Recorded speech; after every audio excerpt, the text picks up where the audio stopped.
भगवान ने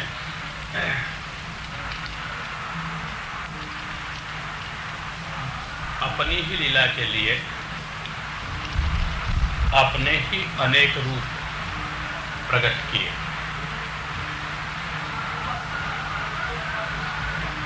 और ये अनेक रूप प्रयुक्त जगत हुआ, इसमें जो अपने जीव थे, स्वरूप से ही प्रादुर्भूत किए हुए पुष्टि जीव, इनको पुनः अपना ही संबंध कराकर इनके साथ प्रकट आनंदमयी लीला के कारण भगवान इनको अपने ही स्वरूप बल से प्राप्त हो जाते हैं। साधन अधिकार आदि की अपेक्षा के बिना ही इसे कहा जाता है पुष्टि। दूसरा ही उसका नाम है अनुग्रह, कृपा। कृपा के बारे में लोग बहुत कुछ सोचते रहते हैं। क्या पूछते थे कल? कृपा के प्रकार, वो कहते हैं कृपा के प्रकार कितने होते हैं। हम कहते हैं कृपा ही होती है, परंतु हाँ, इसमें विविध हेतु होते हैं, विविध संभवतः प्रक्रियाएं भी होती हैं, और इसके कारण कभी क्षमा, कभी दया, कभी कृपा, कभी अनुग्रह, कभी प्रदान, और कभी पोषण, ऐसे भिन्न भिन्न शब्द भी कृपा की कुछ कुछ विशेषताएं दिखाते हुए प्रसिद्ध हैं। दया और क्षमा के बीच में अंतर स्पष्ट है। कोई दुखी को देखकर इसकी अनुकूलता के लिए जो कुछ किया जाए संभवतः दया शब्द वाच्य होता है। अपराधी के प्रति इसकी अपराध क्षमापना के भाव से जो किया जाए क्षमा कहा जाता है। तत्व तो प्रायः करके दोनों के पीछे एक ही काम करता है, परंतु कुछ अनुभव भेद स्वरूप के एक होते हुए भी जरूर उसमें लगता है।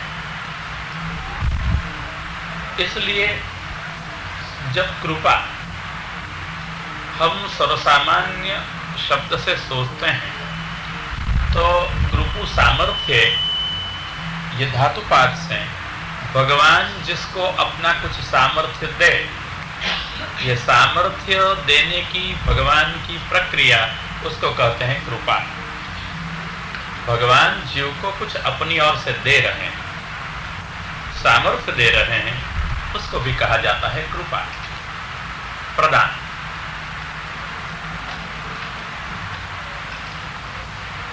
यही कृपा मैंने एक दफा शायद आपको 3 रूप में दिखाई थी कि जहां जहां अस्तित्व है तो वहां भी कृपा है।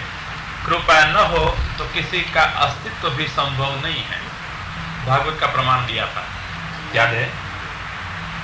द्रव्यं कर्म च कालश्च स्वभावो जीव एव च यदनुग्रहतः सन्ते न सन्ते यदुपेक्षया।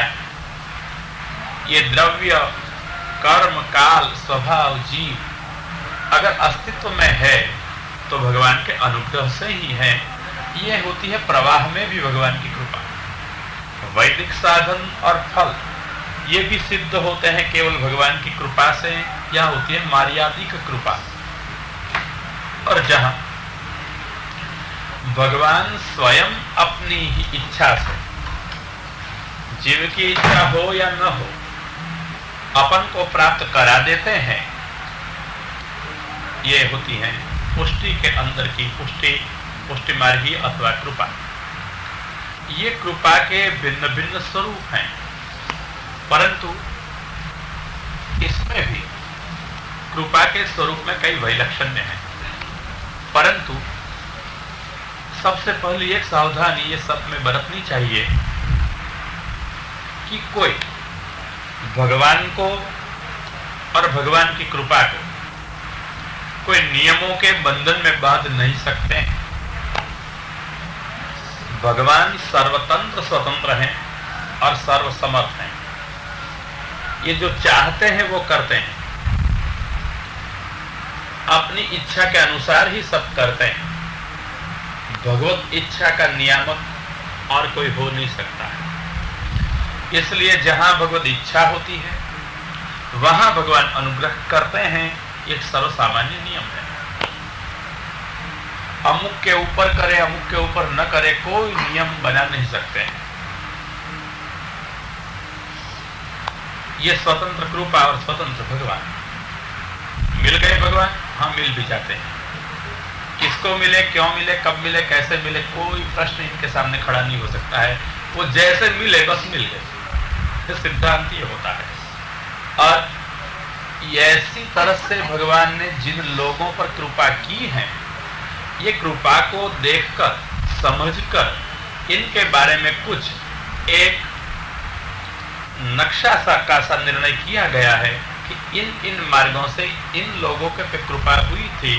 संभव है ये मार्ग से कृपा हो, और ये मार्ग का जो एक सुरेख चित्र महाप्रभु जी ने दे दिया, हो गई हुई कृपा के ऊपर से अंकित किया हुआ, उसका नाम होता है कृपा मार्ग एवं पुष्टि मार्ग। आई समझ बराबर। स्वतंत्रता यहाँ भगवान की कृपा को नियंत्रित नहीं की गई है कि ऐसे करो तो ही कृपा होगी, कोई नियम नहीं। कथा करो तो कृपा होगी, पाठ करो तो कृपा होगी, स्मरण करो तो कृपा होगी, सेवा करो तो कृपा होगी, कथा करो तो कृपा होगी। कोई नियम में कृपा को बांध नहीं जा सकती। करने वाले के पर कृपा हो सकती है, न करने वाले के पर हो सकती है। इतनी स्वतंत्र है कृपा, इतने स्वतंत्र है भगवान, कौन से नियम में उनको बांधे जाए। परंतु जब उसको हो गई हुई कृपा को समझकर एक राजमार्ग के रूप में प्रस्तुत किया गया, तब हो गया कृपा मार्ग, पुष्टि मार्ग।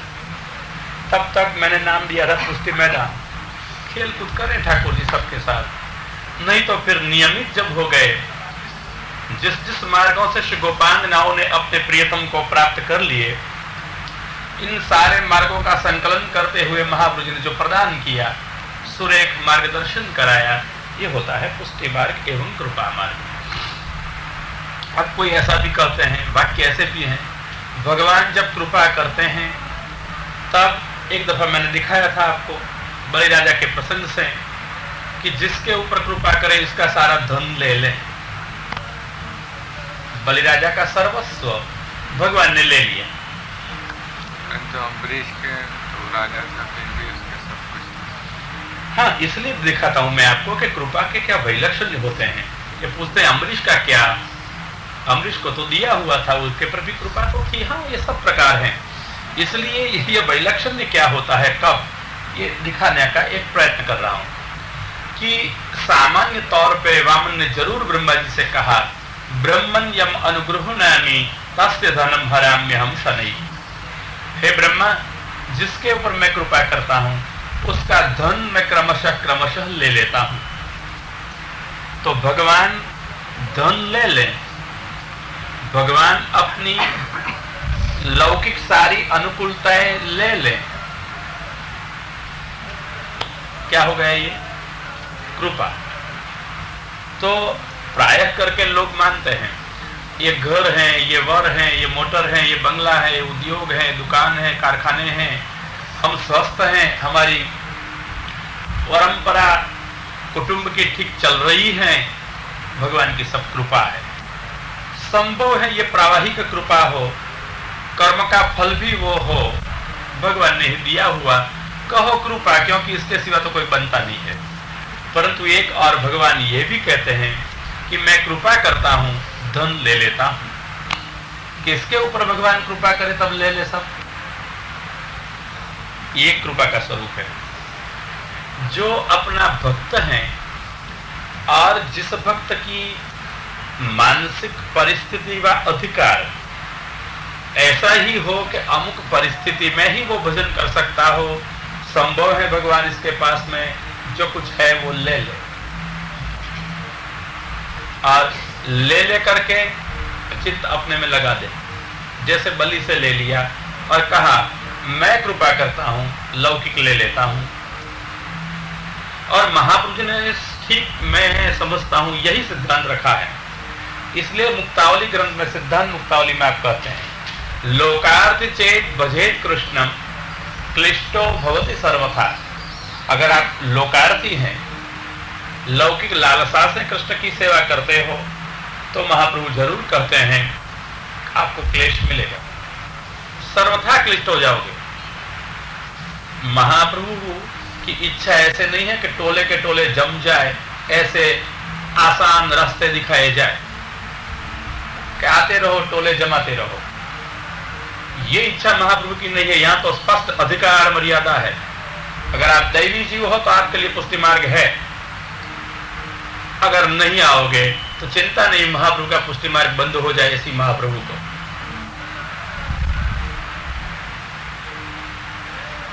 सिद्धांत के सुदृढ़ पाया पर ही महाप्रभु ने अपना मार्ग दिया है।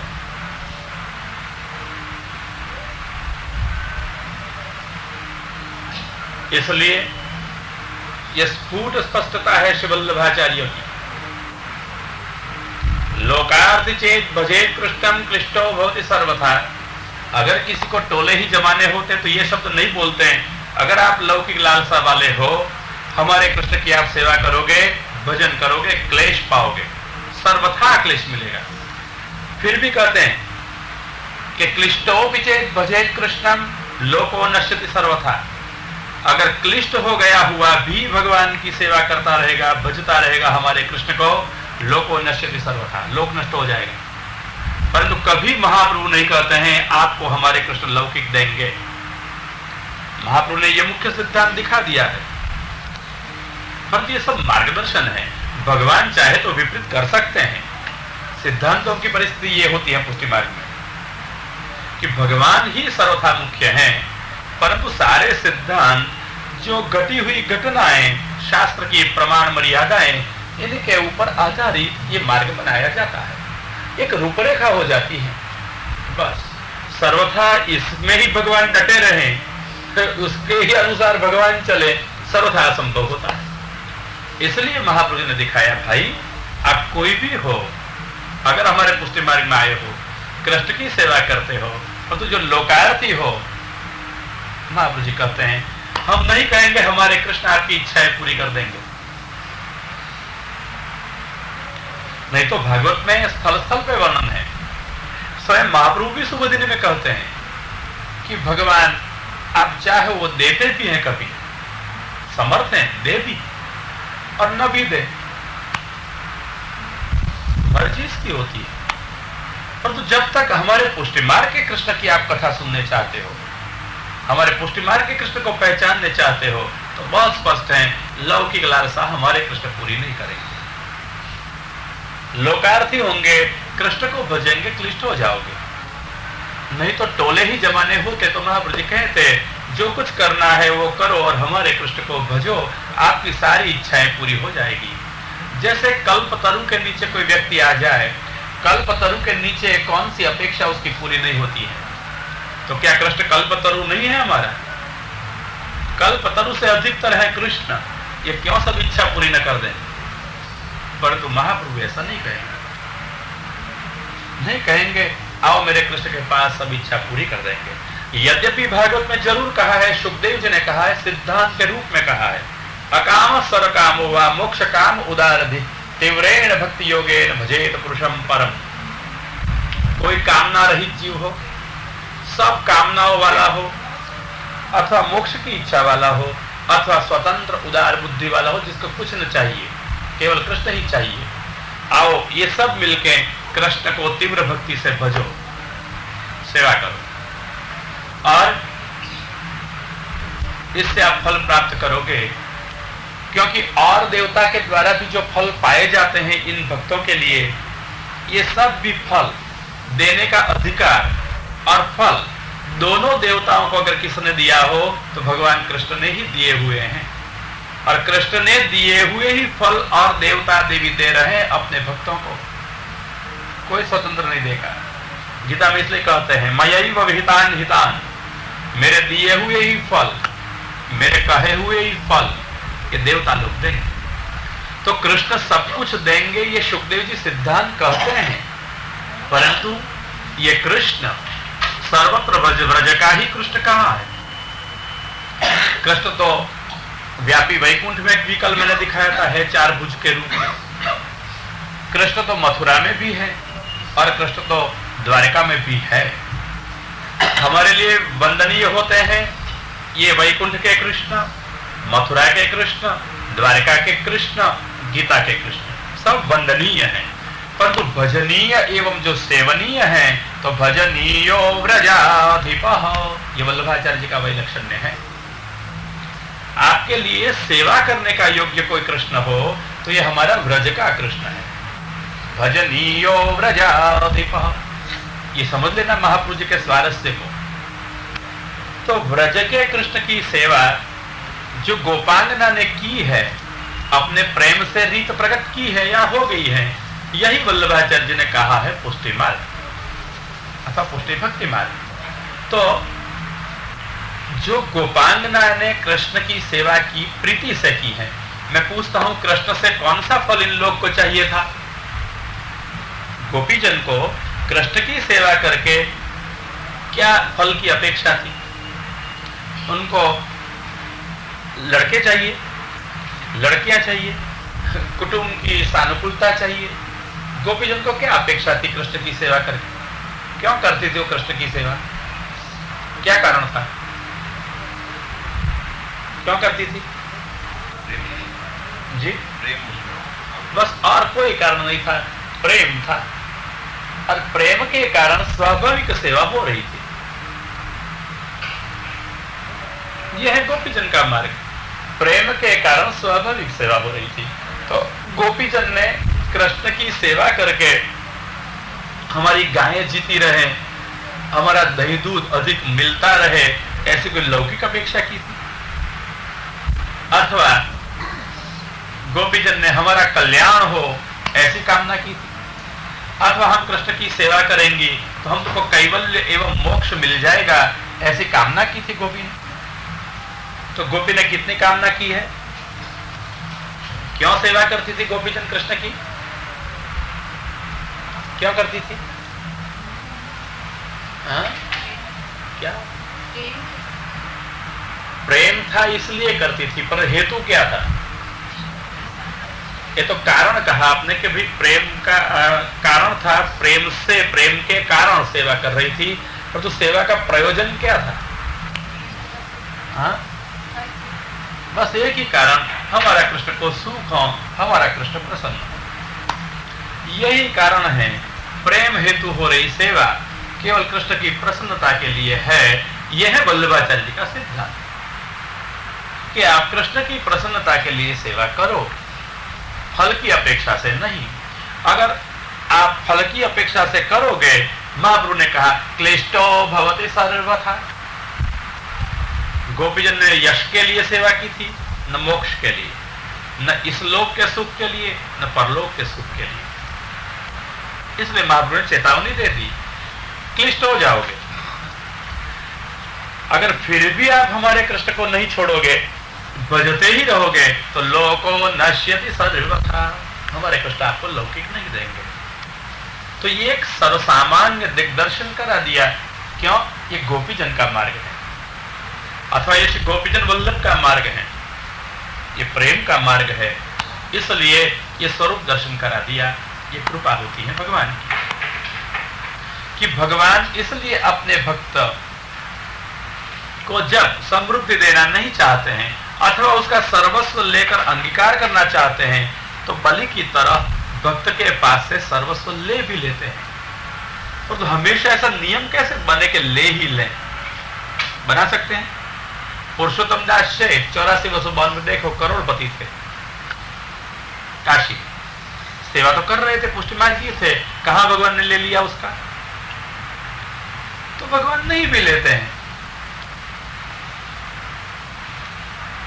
पर तो जब तक देने का प्रश्न है, समझना बराबर, जब तक देने का प्रश्न है कृष्ण लौकिक नहीं देंगे, ये तो स्पष्ट सिद्धांत है। देने का प्रश्न सुदामा को दिया था। अच्छा, वो कहते हैं बहुत सुंदर, ऐसा पूछना चाहिए, सुदामा को दिया था तो क्या हो गया, क्यों नहीं दिया था? बहुत सुंदर, सुदामा को स्वल्प नहीं दिया था। सुदामा रंकभार्यार्थ भूम्या नीतेन्द्र वैभव, पुरुषोत्तम सहस्त्र में महाप्रभु कहे कि सुदामा की गरीब स्त्री के लिए भगवान ने इंद्र का वैभव भूतल पर उतारा था। बहुत सुंदर, तो दिया तो था। मैं तो ऐसा कह रहा था कि भगवान जब देने का प्रश्न है तब लौकिक नहीं देते हैं, मैंने ऐसा वाक्य कहा था। लेने का प्रश्न तो सब ले लेते हैं, यहां देने का प्रश्न है। तो स्पष्टता मैं ही कर ही रहा था और आपने प्रश्न पूछा ठीक समय पे, धन्यवाद है। तो समझे उसमें क्या है कि पुरुषोत्तम दास सेठ को जो संपत्ति मिली थी वो उसके प्रारब्धानुसार कर्मफल के रूप में भगवान ने दे दी थी, यही उसने भगवान की सेवा में लगाई। भगवान ने विशेष रूप से इसको द्रव्य दिया ऐसा उल्लेख है, वार्ता में आता है कहीं पर? थे ही करोड़पति, प्रारब्ध से मिले थे, तो जो स्वाभाविक मिला वो भगवान की सेवा में लगाया। तो वहां पुरुषोत्तम दास की बाबत में कृष्ण ने दिया था ऐसा नहीं आता है, हाँ लिया था, अंगीकार करते थे, वो जरूर आता है सेवा में। अब ये जो पूछते हैं सुदामा को भगवान ने दिया था, तो मैंने ये कहा कि भगवान सामान्यतया अपने भक्तों को लौकिक नहीं देते हैं, परंतु पूर्व में कह चुका हूं कि कोई नियम के नियंत्रण में भगवान को बांधे नहीं जाते हैं। इसलिए अगर भगवान चाहे तो दे भी सकते हैं। तो सुदामा अपवाद है, और जहां अपवाद है वही नियम की सिद्धि होती है। तो सुदामा के अपवाद से नहीं देते ये है, ये नियम सिद्ध होता है। क्यों? एक दूसरी भी बात कहूं, ग्रंथ की सिद्धांत से बताऊं। आपने बालबोध ग्रंथ देखा है, वल्लभाचार्य जी का 16 ग्रंथ में से? अच्छा, तो वहां क्या कहते हैं महाप्रभु कि लोके प्रभुर भुंगते, जो स्वामी होता है वो जो अपन को भोग करता है वो किसी को देता नहीं, अन्य को नहीं देता है, परंतु अति प्रियाय तदपि दीयते क्वचित। अपना अति प्रिय जो है उसको कभी क्वचित भगवान देते भी हैं। सामान्यतया भगवान लक्ष्मी का भोग करते हैं, संपत्ति का भोग करते हैं, इसलिए वो संपत्ति अपने भक्तों को नहीं देते हैं। परंतु जो अति प्रिय भक्त हैं उसको कभी देते भी हैं, परंतु कभी क्वचित, अपवाद रूप से। तो सुदामा को जो दिया वो अति प्रिय था, इसलिए भगवान ने अपवाद रूप से दिया। एक पक्ष हो गया जवाब। इस सिद्धांत की सबूत है कि अपवाद है, नहीं देते हैं, ये सिद्ध होता है इससे कि दिया उसको नहीं, इसलिए सबको नहीं देते हैं, इनको ही दिया, ये अपवाद। अथवा भगवान जो देते हैं वो भगवान के देने से लौकिक नहीं रहता है, अलौकिक देता है। भगवान ने दिया हुआ भोग ये अलौकिक भोग है, और ये महाप्रभु की दृष्टि में फल रूप है। सेवा फल ग्रंथ में यह निर्णय किया है। भोग द्विविध है, लौकिक अलौकिक भेदार, लौकिक भोग और अलौकिक भोग। इसमें लौकिक भोग जो है वो बाधक है, त्याज्य है, और अलौकिक भोग जो भगवान ने दिया है वो है, ये तो प्रसाद रूप है, इसलिए वो आता है फल कक्षा में। समझ आई स्पष्ट? तो इसलिए सुदामा को गिनो तो भगवान ने विशेष कृपा से दिया था, इसलिए वो बाधक नहीं होता है इसको। परंतु अर्थ नहीं कि सबको भगवान संपत्ति दे देते हैं, इसलिए बड़ी सावधानता बरतनी चाहिए सिद्धांत समझने में। जब युधिष्ठिर को भगवान ने राज्य दिया तब व्यास ने भी सावधानता से एक शब्द कहा, निवेशयित्वा निज राज्य ईश्वरो युधिष्ठिरं प्रेतमना बभूवः। भगवान ने युधिष्ठिर को राज्य दिया, इतना ही कहकर व्यास एवं सुखदेव जी रुक नहीं गए हैं। एक शब्द स्पष्टता के लिए कहा, निज राज्यम। युधिष्ठिर का जो अपना राज्य था वो भगवान ने युधिष्ठिर को दे दिया। अगर भक्ति के कारण भगवान फल रूप में राज्य दें तो जितने लोग राज्य भक्ति करें इन सबको एक एक राज्य देना प्रसक्त हो जाए, देना पड़े।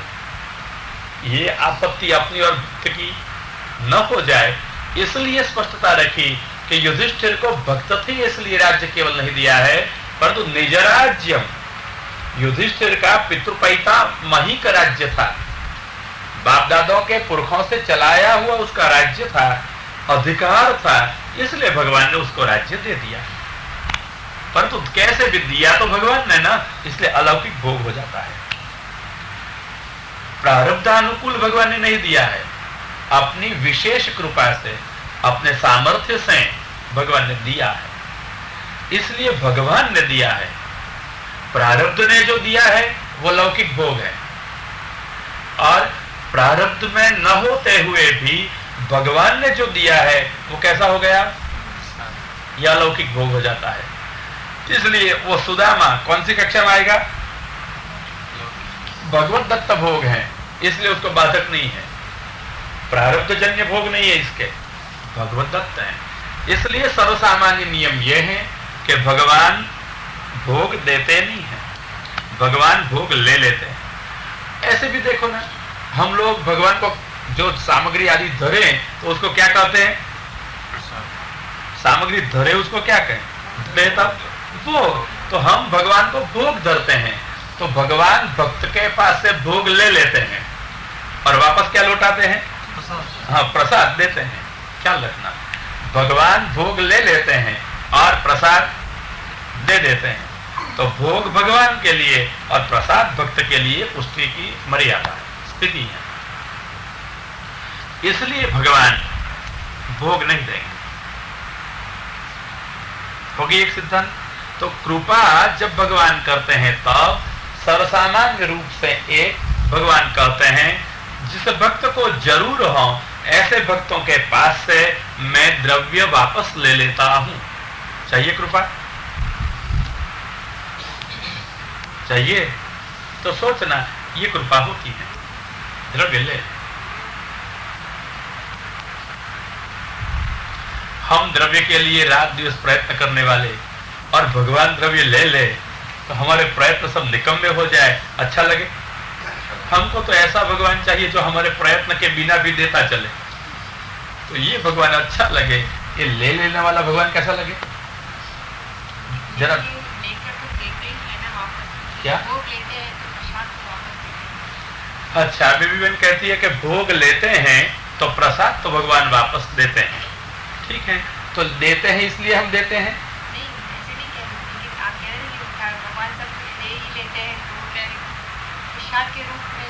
अच्छा, बहुत सुंदर।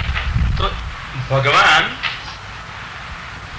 ले लेते हैं मैंने कहा, तो उसने खोज निकाला मैंने जो कहा था उसमें से, पर तो भगवान वापस प्रसाद तो देते हैं ना, बराबर है। भगवान जो प्रसाद है वो देते हैं, पर तो लौकिक है वो तो सब ले लेते हैं। हाँ जरूर,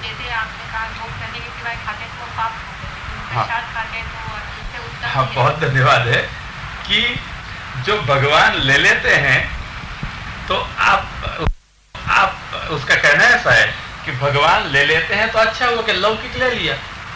और मैं उनका गणित क्या है उसके पीछे मैं समझ गया हूँ, पीछे दिखाता हूँ कि और भगवान देते हैं तो प्रसाद देते हैं तो अच्छा है, हमारा लौकिक ले लिया और उत्तम दे दिया, हमको घाटा क्या हुआ, क्यों समझ गए। जितना उसको दिया, जितना उसने लौकिक ले लिया उतना तो वापस लौटा, ये गणित है, हमको क्या चिंता है क्या कम हुआ। इसलिए अच्छा है जितना लिया उतना वापस लौटाया, और ये भी दोष ले लिया और गुण दे दिए। क्या लौकिक दोष है, लौकिक में बात दोष है वो ले लिए, और प्रसाद में गुण है वो दे दिए, नफा ही नफा है। तो हर्जा क्या है भगवान को देने में अथवा भगवान ले ले इसमें। परंतु ये तो मैंने एक दृष्टांत के रूप में आपको शब्द समझाने के लिए कहा था कि भोग भगवान को और प्रसाद अपन को। उन्होंने पकड़ के गणित बनाया, ये तो नफा ही नफा है कि ले लो महाराज और वापस लौटाओ हमको प्रसाद बना के। बराबर बनने का गणित मैं भी जानता हूं, इसलिए थोड़ा थोड़ा समझ जाता हूं, क्योंकि खाता हूं सब इनके संग में, क्योंकि प्राय करके कथा करके डोलता रहूं तो कौन खिलाए सब लोग, इसलिए समझ जाता हूं जल्दी जल्दी गणित के पीछे क्या छुपा हुआ है, तो क्या खोट है, हमको क्या घाटा होगा, है कुछ कम होना, बढ़ता चलेगा, देते चलेंगे और दोष वाला लेंगे और निर्दोष बना के देंगे, गुण प्रयुक्त बना के देंगे, इसमें हर्जन क्या है। तो मेरा कहने का आशय ये है। अब सचमुच जो प्रसाद कहती हो ना, प्रसाद किसे कहा जाए वो दिखाऊं, फिर तो स्पष्टता हो जाएगी अधिक, क्योंकि ये शब्द में से अब मैं नहीं निकालूं, प्रसाद शब्द क्या है वो सूचित कर दूं। जुदे जुदे ढंग से जुदे जुदे ग्रंथों में से दिखाऊं प्रसाद, तो देख एक गीता में कहते हैं प्रसादे सर्व दुखानाम हानिरस्योपजायते। जब भगवान का प्रसाद होता है तब सारे दुख चले जाते हैं, ये एक प्रसाद कृपा अर्थ में है। प्रसाद से सब दुखों की हानि होती है।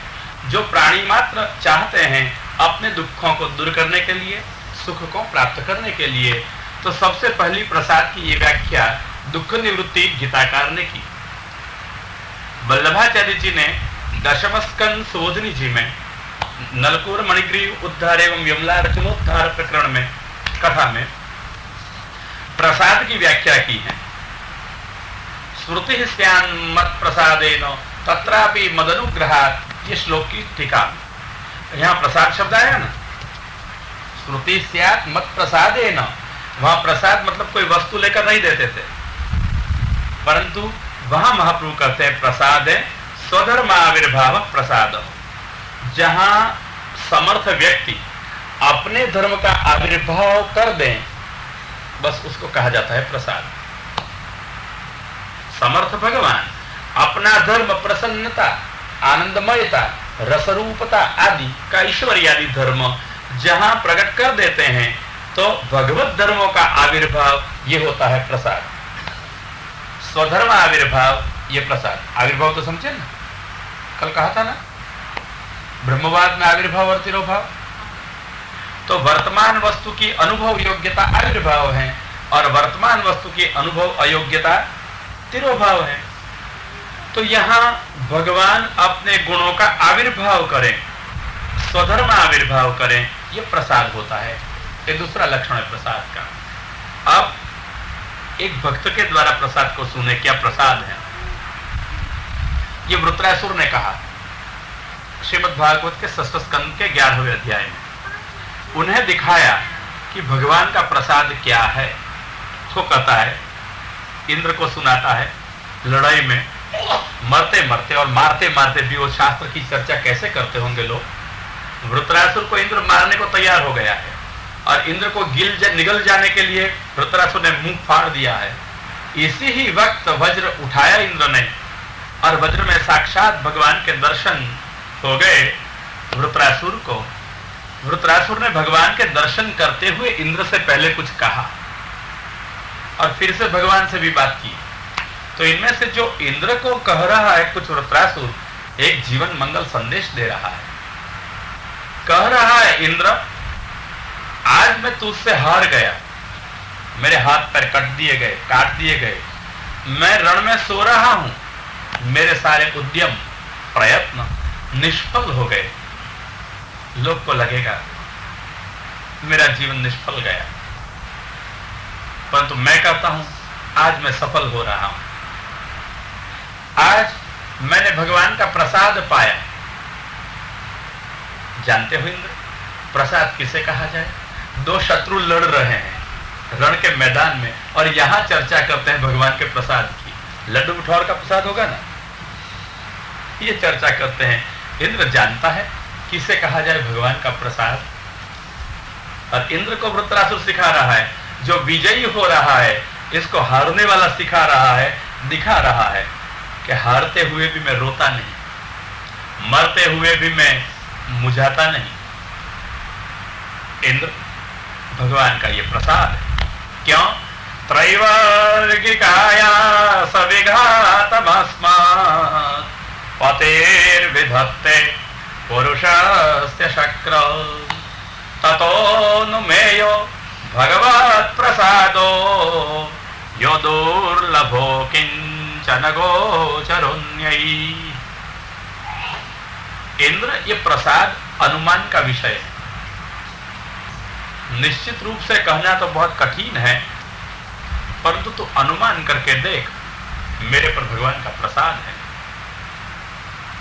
किसके ऊपर प्रसाद होता है ऐसा? अकिंचन गोचरः,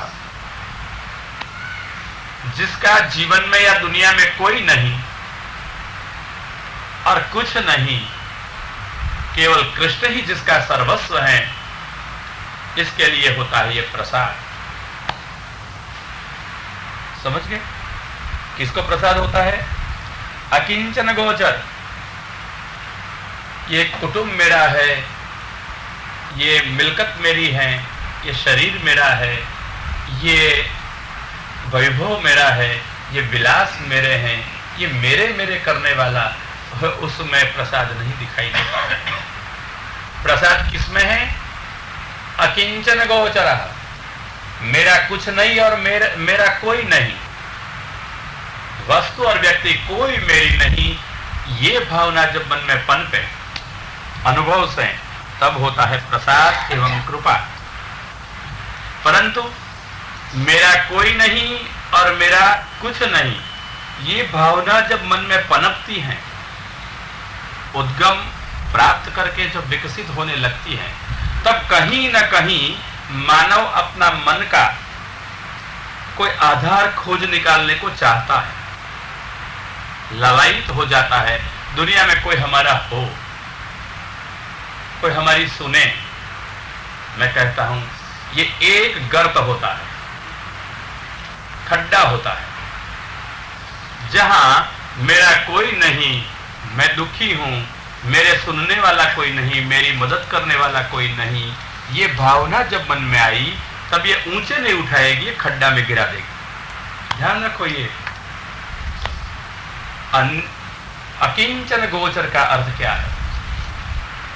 परंतु अकिंचन ये होता है कि जिसको भान है मेरा कोई नहीं, मेरा कोई नहीं, मेरा कुछ नहीं है जगत में, परंतु हाँ, एक कृष्ण मेरा है, मैं कृष्ण का हूं। ये कभी किसी के पास में दुख कहानियां नहीं कहता है। हाँ, ये सारे दुनिया की दुख कहानियां सुनता रहेगा, मार्ग दिखाएगा। कृष्ण मेरा है, मैं कृष्ण का हूं। अकिंचन गोचरः शब्द को बराबर समुद्र जैसा है। अकिंचन, जिसका कुछ न हो, जिसका कोई न हो, होता है अकिंचन। बहुत लोग समाज में ऐसे मिलते हैं जिसके प्रति शायद दया भी आ जाए, भाव भी जग जाए, परंतु ये गर्त होता है, खड्डा होता है, गिरने का। उत्तुंग वहां बीच में खड़ा हो जाता है भगवान। मानव के मन में एक दुर्बलता जो आ गई, निर्बलता जो आ गई, अरे रे मेरा कोई नहीं, मेरा कुछ नहीं, कौन मेरा होगा, और दुनिया में से अगर किसी को ढूंढने गया, गर्त हो गया, गिर जाएगा। परंतु यहां भगवान ही बुभुत बन के बीच में खड़ा हो जाएगा, पर्वत के रूप में मैं हूं। और मन में जब ये भावना जगे, मेरा कोई नहीं, मेरा कुछ नहीं, परंतु केवल कृष्ण ही मेरा सब कुछ है, कहीं गिरेगा नहीं, ऊंचे उठ जाएगा। सामान्यतया हम हमारे मन में कई परिस्थितियां में, जीवन के कई प्रसंगों में ये अनुभव करते हैं, मेरा कोई नहीं है, मेरा कुछ नहीं है, भूल जाते हैं इसी वक्त कृष्ण मेरा है, मैं कृष्ण का हूं। ये होता है अकिंचन गोचर। ये कृष्ण मेरा ही भान न भूलते हुए विश्व में, लौकिक में मेरा कोई नहीं, ये भान हो तो उन्नति होती है। नहीं तो ये भान होते हुए मानव मन की सहज निर्बलता के कारण अगर मानवों का आधार ढूंढने को गया तो ये निर्बलता निर्मलता को खा जाती है, डूब जाते हैं अपन। मैं प्रसंग को एक प्राचीन मैंने भगवती से सुना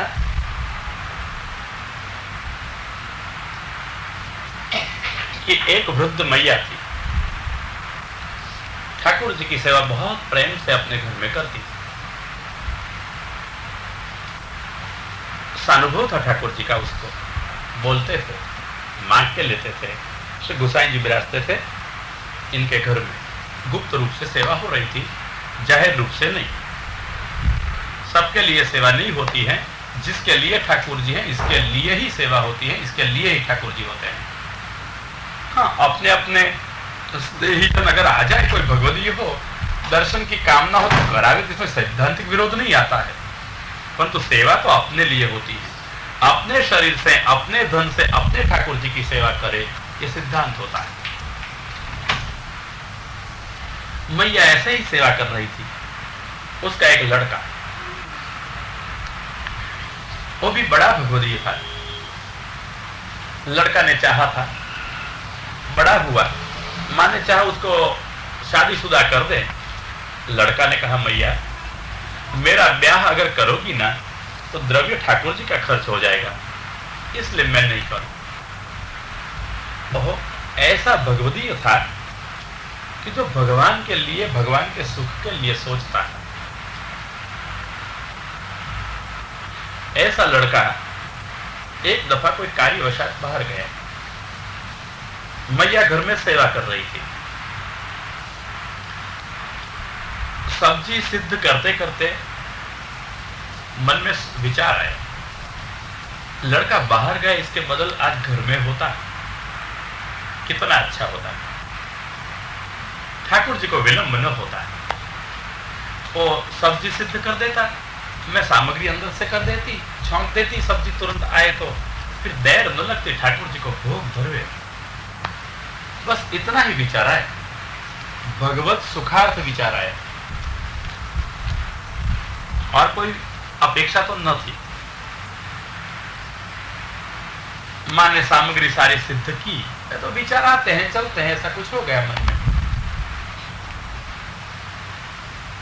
भोग धराया गया, तेरा भी किया, विनंती की। जब भोग सराने का समय हुआ और मैया ने तेरा खिसकाया, अंदर पहुंची, देखा वो सब्जी की कटोरी ठाकुर जी ने, श्री गोसाई जी ने मेड़ की बाहर धर दी। और हो गए नहीं। मैया ने हाथ जोड़ दिया, बाबा कोई अपराध हुआ,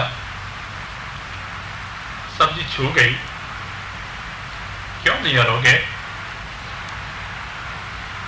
छोटी बात क्या ही गोसाई जी, तूने अन्याय किया है, इसलिए मैं नहीं रोकता।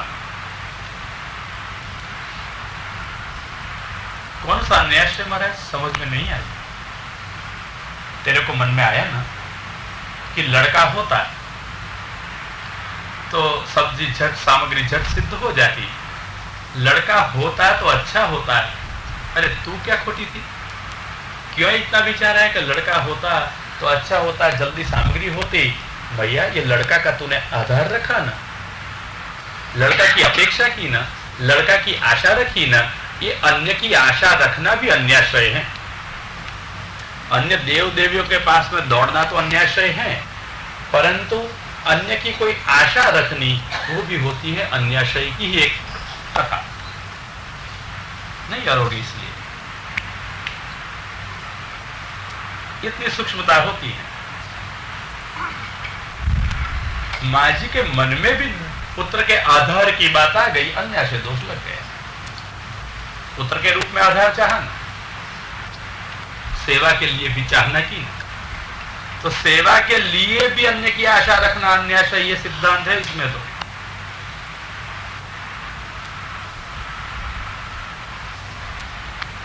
फिर क्या जानो आपके लिए क्या प्रतिफलित होता होगा उसमें से।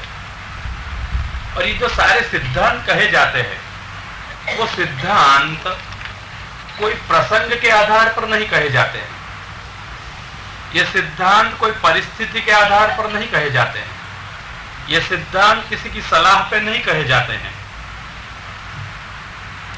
ये सिद्धांत है, ये अमुक काल के लिए नहीं कहे जाते हैं, ये सिद्धांत है जो अमुक स्थल के लिए नहीं कहे जाते हैं, ये सिद्धांत है जो देश काल परिस्थिति प्रसंग आदि से निरपेक्ष हैं, शास्त्र का संदोहन है, यही कहे जाते हैं सिद्धांत, जो सनातन है।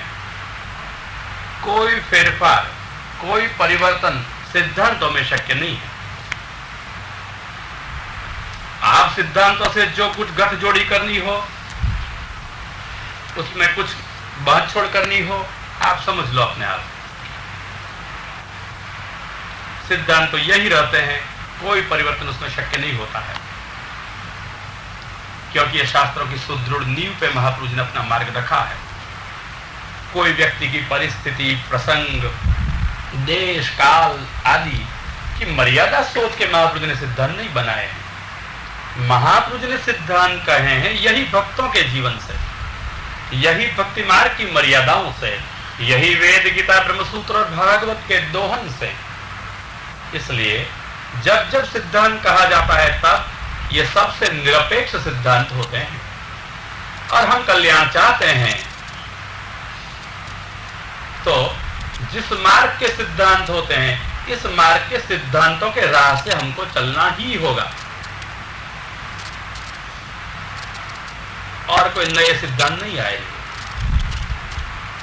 सिद्धांतों में कोई फेरफार नहीं किया जा सकता है।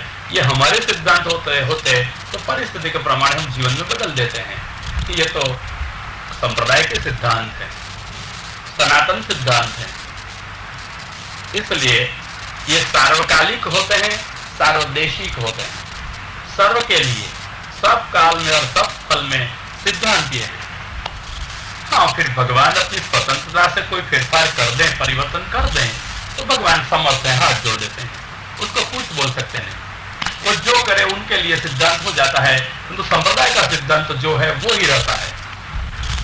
संप्रदाय के सिद्धांत में कोई फर्क नहीं होगा।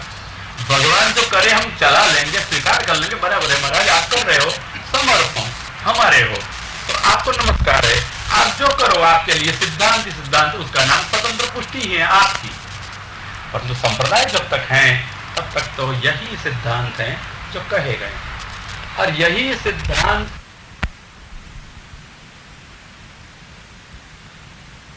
शास्त्र तो छूट नहीं देगा, महापुरुष जी छूट नहीं देंगे। ये तो कहेंगे स्वधर्मा चरणम शक्त्या, जितनी आपकी शक्ति हो इतना स्वधर्माचरण करो। वो नहीं कहेंगे सब कहा हुआ करे ही जाओ, कहते हैं जितनी शक्ति हो उतना करो।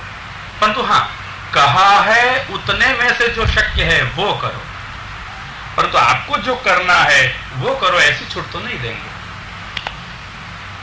सिद्धांत सम्मत ये बात होती है। इसलिए जब तक हम हमारे मन की भावनाओं की ओर सोचे, तब भी हमारे जीवन के प्रतिकूल प्रसंगों में जब कभी न कभी मन में आ जाता है मेरा कोई नहीं, मेरा कुछ नहीं, तब मानवीय मन के कारण हम कहीं आधार खोजते वक्त भूल जाते हैं कृष्ण हमारे हैं। अगर ये आधारशिला खिसक गई तो हम भी खिसक जाएंगे, कहीं और पहुंच जाएंगे। इसलिए ये आधारशिला पर ही खड़ा रहना चाहिए। मेरे कृष्ण है, इसलिए ये प्राण चले जाने की युद्ध की पलों में हार रहा था, हाथ पैर कट गए थे। वृत्रासुर को बराबर स्वानुभव था, आज मेरा कोई नहीं है, आज मेरा कुछ नहीं है। मर रहा था, इसी वक्त उसको भान हुआ है, परंतु यह दुर्बल न हुआ। इंद्र की आकांक्षा या आशा उसने न रखी, नहीं तो इंद्र के पास में दुख की गाथा गाता।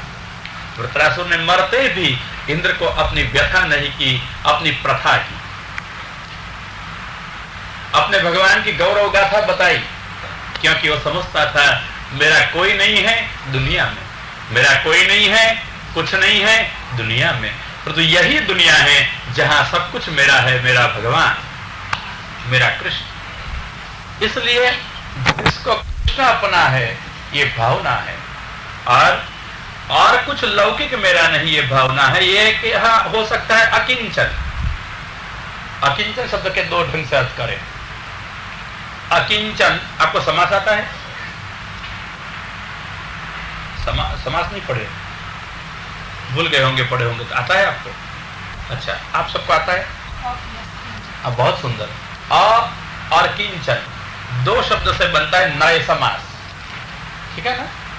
तो नए समास से हुआ अ नहीं, किंचन कुछ भी, जिसका कुछ भी नहीं है, कोई भी नहीं है, यह अकिंचन, ठीक है। परंतु यही शब्द में एक अर्थ छुपा हुआ है। अ का अर्थ केवल नहीं नहीं होता है, कोशकार ने अ का एक और अर्थ भी दिखाया है। अकार वासुदेवस्य, अ का अर्थ होता है वासुदेव एवं कृष्ण। तो अकिंचन एक अर्थ हुआ न किंचन, कुछ नहीं है जिसका, कोई नहीं है जिसका, अकिंचन।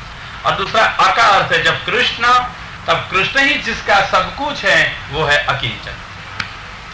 ध्यान रहिए परिस्थिति,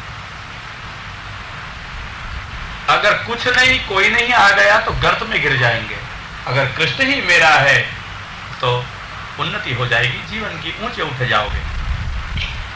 सावधानी यह बरतनी हर एक बाबत में।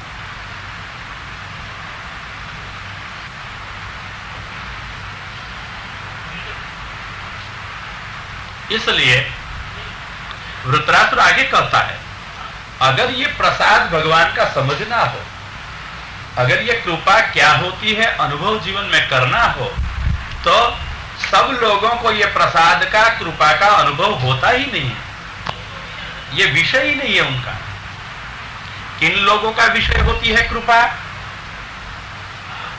अकिंचन गोचरः, ये प्रसाद अकिंचन गोचर है।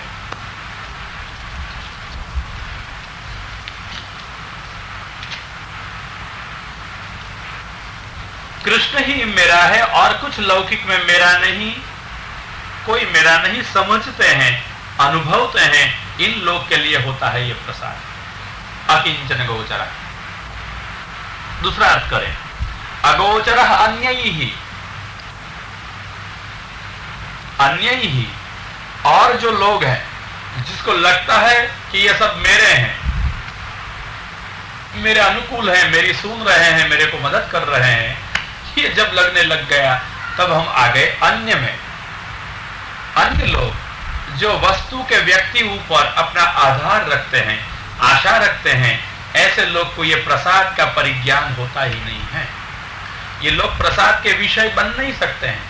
अकिंचन गोचर अन्यैहि, अकिंचन गोचरोन्यैहि, अन्य गोचर। कैसे समझ सकेंगे ये कृपा को? कैसी कृपा दिखाई वृत्रासुर ने? एवं प्रसाद कौन सा दिखाया? ये प्रसाद की कथा कर रहे हैं ना, तो कैसा प्रसाद दिखाता है? त्रैवर्गिकाया सविघातमस्मात् पतिर्विधत्ते पुरुषस्य शक्र। हे इंद्र, शक्र, हे इंद्र, पुरुष प्रयत्न करता है, तीन इसके पुरुषार्थ सफल हों इसलिए, धर्म, अर्थ और काम। मोक्ष के लिए तो बहुत कम लोग प्रयत्न करते हैं। यहां वृत्रासुर मोक्ष को नहीं गिनाता है, क्योंकि भक्तों को मोक्ष नहीं चाहिए, भगवान चाहिए। परंतु हाँ, तीन पुरुषार्थ भक्त के होंगे या नहीं, तो वृत्रासुर कहते हैं काम, अर्थ और धर्म, ये तीन के लिए अगर पुरुष प्रयत्न करे, भगवान तोड़ देंगे। कौन सा पुरुष? जगत में रहा हुआ सब नहीं, जितने लोग जगत में जीते हैं, इनके पुरुषार्थ अगर कृष्ण नष्ट कर दें तो जगत में कोई पुरुषार्थ ही नहीं रहेगा। इसलिए जो अपने हैं, कृष्ण ने जिनके पर कृपा करना चाहा है, ये अपने पुष्टि भक्ति मार्गीय जो जीव हैं, ये लोग अगर प्रयत्न करते हैं धर्म के लिए, ये लोग अगर प्रयत्न करते हैं अर्थ के लिए, ये लोग प्रयत्न करते हैं अगर काम के लिए, तो इनके सारे प्रयत्न स्वयं कृष्ण नष्ट कर देते हैं। ये भगवान की कृपा है। प्रयत्न सफल करे ये कृपा वृत्रासुर ने नहीं गिनाई, क्योंकि वृत्रासुर की आंखों के सामने स्वानुभव से जो कृपा उसने देखी, जो प्रसाद उसने देखा, बस उसी का ही उसने निरूपण कर दिया। इसका नाम है प्रसाद। सब लोगों के प्रयत्न भगवान नष्ट नहीं करेंगे। जिसको अपना बनाना चाहा है, इनके सारे प्रयत्न भगवान नष्ट कर देंगे। धर्म का प्रयत्न, वर्णाश्रम आदि धर्मों करने को चलेगा, वर्णाश्रम धर्म का प्रयत्न उसका नष्ट हो जाएगा। भगवान एक प्रयत्न स्थिर नहीं रहने देंगे। अर्थ के लिए कमाने का कुछ प्रयत्न करेगा, भगवान वो भी तोड़ देगा। काम सुख प्राप्त करने का, भोग का कोई प्रयत्न वो करेगा, वो भी भगवान नष्ट कर देंगे।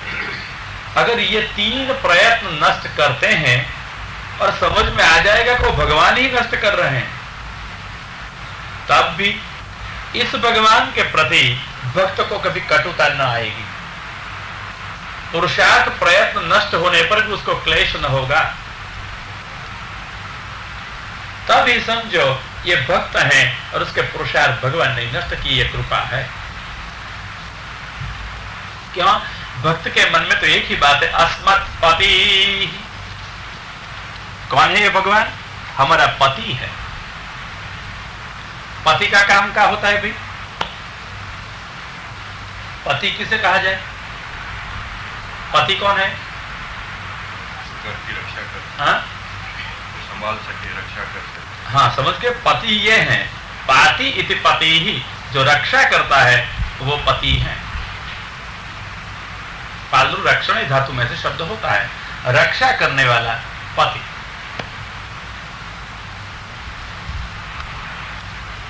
कोई समझे, जिसे एक स्त्री ब्याही हो या पुरुष, क्या कहा जाता है? पति। तो ये पति है या नहीं? व्यवहार में वो होगा, परंतु वास्तव में अगर पति हो तो एक ही होता है। सवै पति स्यात् अकुतो वय स्वयं। रुक्मिणी कहती है कृष्ण से, सवै पति स्यात् अकुतो वय स्वयं समन्ततः पाति भयातुरं जनम। पति वो है कि जो भयातुर जन की रक्षा संपूर्णतया चारों ओर से कर सकता हो। ऐसा पति कौन है? एक ही मिलता है, उसका नाम है भगवान। नहीं तो रुक्मिणी कहती है कि ये कृष्ण को पति हैं, समझे बिना सब भजे अपने अपने पति को। कैसी है? जीवन छवम भजति कंत मतिर्विमूढ़ा। ये तो जीते शब्द है। और जिसने भगवान के चरणों का सुगंध नहीं पाया हो, रुक्मिणी कहती हैं, ये लोग अपने पति को जीवन छवम भजती, जीवते शवों को भज रही है। कांतमति ही विमूढ़ा, ये अब तो को कांतमति मानती है, विमूढ़ है। वास्तव में भगवान ही सबका सच्चा एकमात्र पति होता है। मतलब कि सब पति का अर्थ स्वामी ही करना।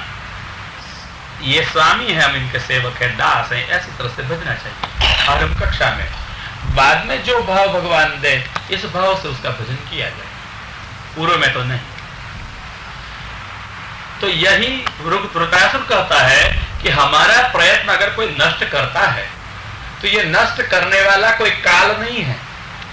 नहीं तो काल सबका नाश कर देता है ना, वो काल हमारा प्रयत्न नष्ट नहीं करता है।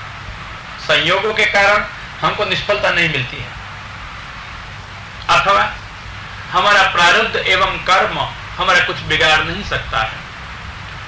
भक्तों को प्रारब्ध एवं कर्म के कारण भी निष्फलता नहीं मिलती है। किसी और भी वो नहीं हो सकता है जो हमारे प्रयत्न को नष्ट करें, इसलिए कोई के कारण निष्फलता नहीं मिलती है। क्यों मिली? अस्मत् पति ही विधत्ते, हमारा स्वामी वो कर रहा है। बस इतनी ही बात अगर मन में आ जाए, हमारा स्वामी कर रहा है, तो क्लेश क्यों होगा? वृत्रासुर कहते हैं कि हम लौकिक प्रयत्न में अगर लग भी गए हो तो जितने लौकिक है चौपट कर देंगे भगवान, अगर हम भक्त हैं तो। और इसकी प्रतीति, हम भक्त हैं, हमारे प्रयत्न अगर भगवान ने नष्ट कर दिए तो हम निराश न होंगे, हम निष्क्रिय न होंगे, हम कभी निष्फल न होंगे। क्योंकि ये गौरव मन में है, अस्मत् पति ही विधत्ते। किसने आपको निष्फलता दी? अस्मत् पति, मेरे पति। क्यों? पति का काम तो रक्षा करना है, तो रक्षा करना चाहिए तो हमारे प्रयत्न उसको सफल करना चाहिए या तोड़ देना चाहिए? तो अगर भगवान को हमारी रक्षा करनी हो तो हमारे प्रयत्न सफल करने चाहिए। आपके पति आपके प्रयत्न सारे तोड़ दे तो सफल लगे, तो पति लगे या गति लगे? अरे उसका काम तो रक्षा करने का है, आपके प्रयत्नों में मदद करनी चाहिए, तोड़ने क्यों चाहिए? फिर हमारा पति भगवान, जैसे एक लौकिक स्त्री के प्रयत्न लौकिक में जो होते हैं, पति तो तोड़ता नहीं है, रक्षा करता है, पति की प्रयत्नों की सानुकूलता देता है।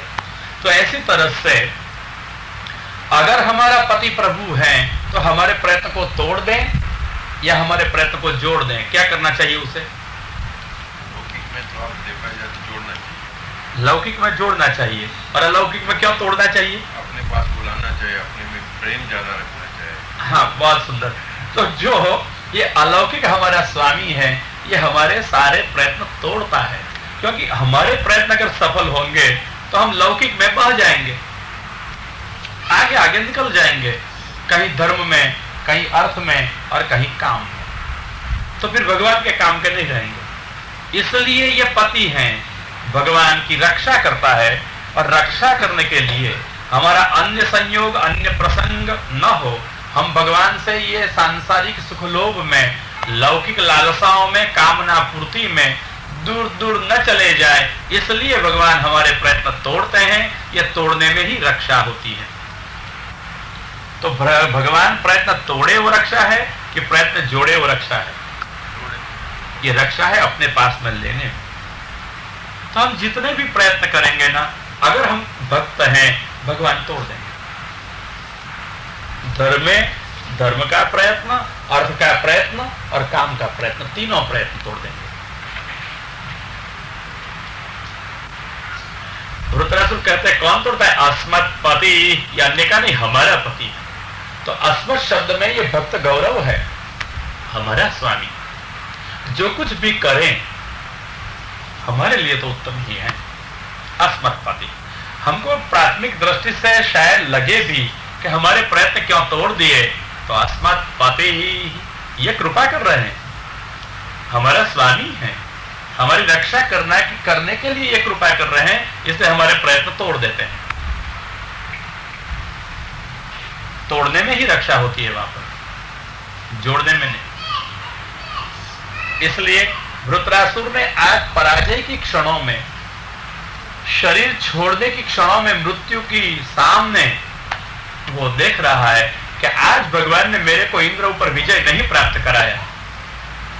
क्यों? अगर मुझे विजय मिलता तो मेरी दशा क्या होती? मैं स्वर्ग का अधीप होकर के बैठ जाता। जब मैं सम्राट होकर साम्राज्य का उपभोग करता तो भगवान का भजन कैसे करता? कब करता? तो भगवान ने कृपा की ना, और कृपा के लिए मेरा ये विजय के प्रयत्न तोड़ दिए।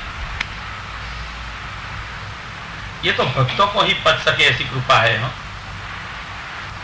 हम तो सब क्या चाहेंगे? हमारे प्रयत्न सफल हो। हमने चाहा हो भगवान सब ठीक ठाक कर दें, हमको सर्वविध अनुकूलता मिलती चले, या कहते हैं कि भगवान सब तोड़ दें, ये कृपा है, कुछ अनुकूलता नहीं देगा। आप कहोगे धर्म में भी नहीं? वृत्रासुर कहता है नहीं, आपको धर्म में भी अनुकूलता नहीं देगा। विचार फिरते रहते, उसको कोई रोक नहीं सकते, मन जो है उसको नहीं रोक सकते। तो यहाँ सारे प्रयत्न निष्फल करते हैं भगवान। ये पूछते हैं, जो कि अप्रस्तुत प्रश्न है पर बेचारा पूछता है तो कह देता हूं बीच में भी, ये मन घूमता रहता है, विचार घूमते रहते हैं, ऐसा क्यों होता होगा? ये तो सबको पूछो, मन स्थिर रहता है या घूमता रहता है? कैसा रहता है? संकल्प विकल्प करता है, संकल्प विकल्प करता रहेगा, कहीं स्वल्प ठहरेगा, जहां लुक जाएगा वहां, जहां मन रुच जाएगा ना वहां रुक जाएगा, मन को जो पसंद होगा वहां मन थोड़ा ठहर जाएगा और फिर आगे आगे गति करता चलेगा। तुलसीदास ने एक वर्णन किया है कि रामचंद्र जी विश्वामित्र के आश्रम से मिथिलापुर पधार रहे थे, उपवन की पास में आए, देखा कितनी सुंदर जनकपुरी दिखाई दे रही है, पुररम्यता बरनी न जाई नगर की रम्यता इतनी है कि मैं वर्णन नहीं कर सकता। पूछा तुलसीदास को, तुलसीदास आप तो विद्वान हो, भक्त हो, और फिर आंखों के सामने जो वस्तु देखते हो वर्णन क्यों नहीं करते हो? शब्द आपके पास में है, अर्थ आप जानते हो, इसलिए जो देखते हो उसको शब्द में साकार कर दो। तो तुलसी जी कहते हैं बरनी न जाई, क्या करूं, कैसे वर्णन करूं? मैं वर्णन कर नहीं सकता, वर्णन नहीं कर सकता हूं। शब्द नहीं है, अर्थ नहीं है, अथवा दृष्टि नहीं है। तुलसी जी ने कहा मेरे पास में दृष्टि है, मैं देख रहा हूं, और मेरे पास में शब्द भी है, मैं कह रहा हूं, परंतु क्या करूं? ये शब्द और सानुकूल दृश्य, ये दोनों का सामंजस्य मेल कब बिठे? मन बीच में हो तब। आंख नहीं देखती है, मन देखता है। अगर आंखों के पीछे मन ना हो कुछ नहीं दिखाई देगा। कान नहीं सुनते हैं, पीछे मन भी है। अगर मन ना हो तो कोई बात करता है रहे और अपन क्या करेंगे? नींद आ जाती है आराम से, क्योंकि इनके पीछे मन नहीं लगा है। मन लगा के अगर किसी की बात सुननी हो तो कब तक सुन सकते हैं? बैठ सकते हैं, ऐसे मन लगता है, समझ गए? तो काम कौन करता है? मन काम करता है। तो मन ही देखता है, आंख तो निमित्त होती है। मन ही सुनता है, कान तो एक निमित्त होते हैं। सबके पीछे मन काम करता है। अगर किसी को बोलना भी है तो कौन बोलता है? वाणी तो बोलेगी, परंतु पीछे मन होगा। तो अगर वाणी के पीछे मन हो तो क्या होगा? कहूं, शब्द ढूंढने पड़ेंगे। कैसे करेंगे? मतलब कि बस कुछ तो कहते कहते मन नहीं है पीछे, तो इतना ही होगा। मतलब कि क्या वो की नहीं लगेगी किसी को? वो की तो बोलते हैं, पर तो की कहां से लानी? की समझ गए ना? की वाई, वो कहां से लानी? की और कहां लगाड़नी की, वो आते नहीं बेचारे। इनको क्या करे? वो की क्यों हो गया पीछे पीछे? मेरा यह कहना है कि ये हो रहा है कि बस सब में की, बाकी छोड़ देना पड़ता है। कब? पीछे मन नहीं लगता है, मन वहां नहीं है, मन से प्रवृत्ति नहीं हो रही है, इसलिए उसकी की नहीं लगी। तुलसीदास ठीक वही कहना चाहते हैं कि मैं वस्तु को देखता हूं, मैं चाहता हूं कि वर्णन करूं, और वर्णन करने के लोगों को बैठ गया हूं, कथा चल रही है, परंतु जहां जाई तहां मन लुभाई। कैसे वर्णन करूं? मेरा मन जहां जाता है वह लुभ जाता है। कि जनकपुर की रम्यता कितनी सुंदर है। मैं शिखर देखता हूं, कोई प्रासाद का, मन वहां गया। वर्णि न जाई, मैं वर्णन अब नहीं कर सकता हूं। क्यों? मेरा मन गया है, आंख के द्वारा मन पहुंच गया। अब मन जब आंख के द्वारा वस्तु के पास में पहुंच गया तो वर्णन के लिए मेरी वाणी में मन तो होना चाहिए ना। मेरा मन वर्णन के लिए वापस नहीं लौट आता है, मैं वर्णन कैसे करूं? तुलसी जी कहते हैं पूरे रम्यता, इसलिए वर्णि न जाई, मैं वर्णन नहीं कर सकता, क्योंकि मन वहां लगता है जहां अपन को कोई रुचिकर मिल जाता है, जहां अपनी रुचि होती है। तुलसीदास की रुचि लग गई। क्यों? कैसी शोभा है नगर की? भवन ऐसे हैं जन्म निर्मित रतिपति के, कामदेव जी ने जैसे निर्माण किए हो, और ऐसे तो सुंदर भवन दिखाई दे रहे हैं। मन लुभ गया। हमारा मन कहीं पर लुभ गया हो न भाई, तो नहीं भटकेगा। जैसे तुलसी जी का मन नगर की शोभा में लग गया तो भटकता है। फिर हमारा मन भटकता है। क्यों? न वस्तु में लगा है, न व्यक्ति में लगा है, न कृष्ण में लगा है। कहीं लगाव नहीं, इसलिए लगा नहीं। समझ गए टूकी बात? मन का कहीं लगाव नहीं है तो मन लगा नहीं है, और लगाव के बिना न लगा हुआ मन करेगा क्या? बस पक्षी जैसे अपने आप उड्डयन किया करता है, ऐसी तरह से मन आपका उड़ता ही रहेगा। लगाव कर दो कहीं, कहां करोगे? बस तो ठाकुर जी में लगा दो, ठाकुर जी में मन लग जाएगा, कहीं उड़ेगा नहीं। जब तक मन उड़ता है, भटकता है, समझ लो भगवान में नहीं लगा है। कब मन लगे? श्रृंगार करती हो ठाकुर जी? कैसे होता है श्रृंगार? ठाकुर जी को कुछ धर के देखो श्रृंगार में, क्या धरना है बोलो? चिबुक धराओ, धरना है, तिलक धराओ, कैसे धरोगे? बाजार में से चिबुक ले आया, बाजार में से आता है, घर में बनाती हो? बाजार से आता है, बाजार से आया, फिर क्या करना? कैसा करोगी? आया ऐसा धरोगी? ठाकुर जी को धराने के लिए ले आए, कैसे धरे जाए चिबुक या तिलक बोलो? जैसे बाजार में से लाया, ठाकुर जी को धराया, खासा कर दिया, ठीक है, और फिर हाँ, ये बेन कहती है लगाओ, नहीं लगेगा, श्रृंगार नहीं लगेगा, समझ गए? तो हमारा मन है तो बहुत सुंदर श्रृंगार के जैसा, ठाकुर जी से लगाना है, क्या चाहिए? लगाओ, लगाओ। अरे मैं आपसे कह रहा हूं मन लगाओ ठाकुर जी में, लगेगा कहाँ? लगाओ, बस लगेगा कहां से? लगाओ। समझ गए जवाब ना? नहीं समझे आप? क्या समझ गए? लगाओ के साथ, बस लगाओ के साथ होगा तो लग जाएगा। मन में कुछ लगाव चाहिए, जैसे श्रृंगार में लगाव होता है तो श्रृंगार ठाकुर जी से लग जाते हैं, धराते हैं। ऐसी तरह से मन में लगाव होगा तो मन भगवान में लग जाएगा। कौन सा लगाव? कि आप लगाव धरती हो ना, क्या स्वरूप है लगाव का? हमारे वहां भाव भावना का प्रकरण बहुत होता है। हाथ जोड़े, भाव और भावना को शास्त्र प्रमाण बिना सब निकल पड़े भाव भावना करने के लिए, गड़बड़ वहां है। थोड़ी थोड़ी जानो तो ठीक है, परंतु ये आगे आगे पहुंचना भाव में, मेरे को कोई कहता है कि ये है, उसका भाव क्या है, वो मेरे को भाव कितना है वो तो बाजार में जहां बिकती है वहां पहुंच के आओ, मेरे को खबर नहीं, पूछो भाई क्या भाव में बिकती होगी वस्तु। ये बहुत भाव पूछते हो तो इतनी मैं बात कहता हूँ, मेरे को अभी पता नहीं है। ठाकुर जी मेरे को जब ले जाएंगे अथवा यहाँ आकर के कह जाएंगे कि ये क्या है सब, तब मैं कह सकता हूँ। आप अपन को नहीं आवे भाव का, अपन को तो इतनी आवे, महापुरुष ने सिखाई कि जो 2 अक्षर लिखे हैं उसका अर्थ ऐसा होता है, बस लिखा हुआ है इतना पता है। लिखे के बीच में कुछ हो तो हम नहीं जाने, लिखा हुआ है इतना ही हमारा विषय होता है। कोई कहे कि भाव कहो तो हम कहते भाव पता नहीं। हाँ, लिखा हुआ अगर पुस्तक में है, पुस्तक अगर बाजार में मिलता है तो भाव कह देता हूं कि ये भाव में मिलता है, फिर देख लो। बाकी तो कोई भाव की पता नहीं। कि भाव एक स्वतंत्र वस्तु है। आरंभ की दशा में तो अपन प्रमाणों से चलें, प्रमाण का चिंतन करें। फिर भी आपको कह देता हूं कुछ कुछ भाव सरल हैं, तो कहते हैं कि ये लगाव क्या है, किसका स्वरूप है लगाव?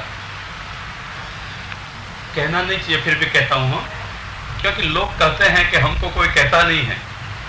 तो ठीक है, जिनको आगे बढ़ना हो इनको कुछ निर्दोष वस्तुएं कहने में अपराध भी नहीं लगता है, सिखाने में भी कोई दोष नहीं होता है, जब तक प्रमाण की संगति होती है। इसलिए ये भावना कहता हूं, लगाव स्नेह का स्वरूप है। स्नेह के सिवाय कुछ भगवान स्वीकार नहीं करते। समझ गए? हमारा मन भी स्नेह वाला होगा, भगवान में लग जाएगा। हमारा जहां पर भी स्नेह होगा वहां मन लग जाएगा। कहां स्नेह? कहीं नहीं तो कहीं नहीं लगेगा, होगा तो लग जाएगा।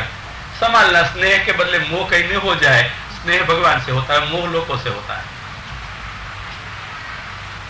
इसलिए स्नेह से ही मन भगवान में लगे। तो लगाव किसका स्वरूप होता है? ये भावना का ही, हाँ, स्नेह का। अगर आगे भी सोचना हो तो कहना नहीं चाहिए, परंतु कह देता हूं, भावना करनी तो करना। स्वामिनी जी का स्वरूप होता है, स्नेह इनमें है। और इनकी जब कृपा होती है तब मन लग जाता है। अस्मिन् मार्गे स्वामिन्य एव गुरवः, महाप्रभु जी कहते हैं यह पुष्टि भक्ति मार्ग में स्वामिनी ही गुरु होती है। इनकी कृपा हो तो सब हो जाए। आचार्य जी की कृपा हो कुछ अशक्य नहीं है। कई जीवों को मानसी सेवा दे दी, लग गया है मन। मानसी नहीं थी अद्भुत दास, उसको महाप्रभु ने मानसी सेवा दे दी, मन लगा दिया उसका। आप कृपा करें, सब हो सकता है। और जिसका मन लग गया भगवान में, वो मन फिर दूसरे जगह नहीं लगे, हम कहीं नहीं लगे, न व्यक्ति में न वस्तु में। गोविंदास को पूछो, अनुभव क्या देंगे। लड़की आई गोविंदास के वहां अपनी, कई दिवस तक ससुराल से आई हुई लड़की मायके रही, न बोले गोविंद स्वामी इनसे, एक अक्षर नहीं बोलते थे। लड़की को वापस लौटने का दिवस आया, तब तक बाप लड़की से कुछ बोला नहीं। अब जो लड़की ससुराल से आई और इनके पिता इनके संग एक अक्षर न बोले, लड़की के मन में क्या होता है। और मां भी घर में नहीं, पारावार दुख होता होगा। गोविंद स्वामी बोलते ही नहीं थे। लड़की कोई दुर्गुण वाली थी, दोष वाली थी, अप्रिय थी, ऐसा तो नहीं था, फिर भी नहीं बोलते थे।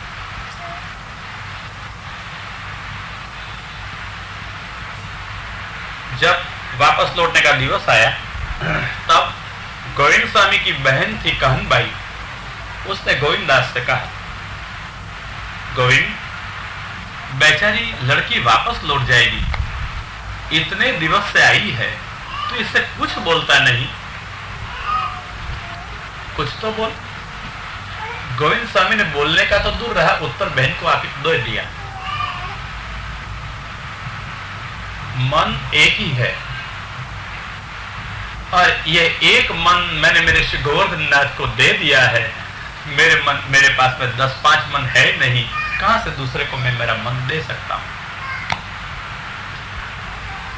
जिसके पास में एक ही मन है और जिसका मन लग गया है भगवान में, तो किसको अपना मन दे सकता है।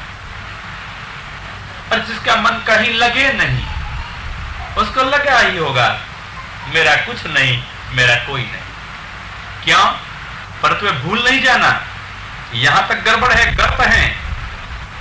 आधार तो यहां है, मन भगवान में लगा है ना, इसलिए भगवान मेरा है, ये लगातार रहेगा। और ये किसी की दया ढूंढने को नहीं जाएगा, ये अपनी व्यथा किसी को सुनाने को नहीं जाएगा, सबकी सुनता रहेगा, मार्ग दिखाता रहेगा, वो नहीं सुनाएगा। क्यों?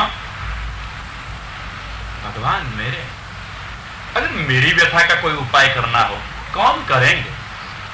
सर्वोपाय विधीश्वर, सर्व उपाय जानने वाले एकमात्र है भगवान। भगवान कर सकते हैं, फिर और से हमारा प्रयोजन ही क्या रह जाता है।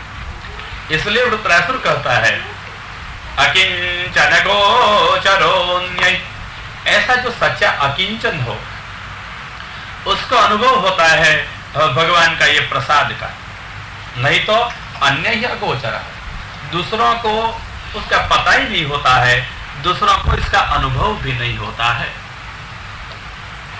कैसा प्रसाद बताया? कौन सा प्रसाद? हाँ, इधर उधर की बातों में सिद्धांत नहीं भूल जाने का। क्या प्रसाद का स्वरूप कहा? हाँ, चक्रावा बातों का बहुत चलता रहता है, इसलिए मूल खिसक जाता है, ऐसा नहीं होना चाहिए। कौन सा प्रसाद कहा? हाँ? कौन सा प्रसाद कहा?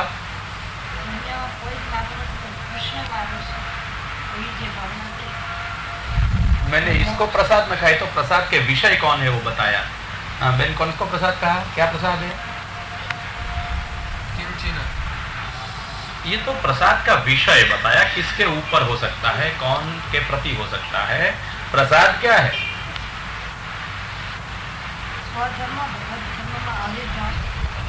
ये मैंने ये श्लोक के बारे में जो बताया वो तो अन्यत्र बताया। हम तो कथा सुनते हैं, नदी का प्रवाह जैसे बह जाए, ऐसी तरह से सुनते सुनते हमारे ऊपर से वाणी का प्रवाह भी बह गया, जैसे पानी हो। फिर डुबकी खाने वाला पानी को थोड़ा पकड़ रखता है, ऐसी तरह से हम तो कथा में डुबकी खा लेते हैं, थोड़ा थोड़ा पान हो जाता है, थोड़ा थोड़ा स्नान हो जाता है, फिर पानी को पकड़ थोड़े रखते हैं। अब बहुत सुंदर, अब पकड़ रखा, क्योंकि तो तीर्थ का जल होता है तो भर लेने का, थोड़ा रख लेने का। तो धर्म, अर्थ और काम, ये तीन पूर्व प्रयत्न हमारे पति नष्ट कर दें, बस ये है प्रसाद।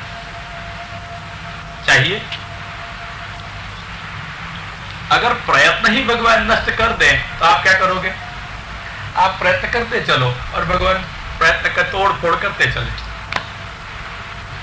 आप नए नए कांच के बर्तन घर में बसाते चलो और बच्चे आकर के धड़ाधड़ बॉम्ब फोड़ते चले रोज। मजा आएगा नहीं? करते चलो जितने भी प्रयत्न करना हो। भगवान ऐसा नहीं कहता कि मैं उसके मन में से प्रयत्न करने की इच्छा ही निकाल देता हूं। वृत्रासुर ऐसा नहीं कहता मैं इच्छा दूर कर देता हूं तब भगवान की कृपा मानना, ऐसा भगवान ने कभी कहा हो? ये भी एक कक्षा है जब इच्छा दूर कर दे भगवान।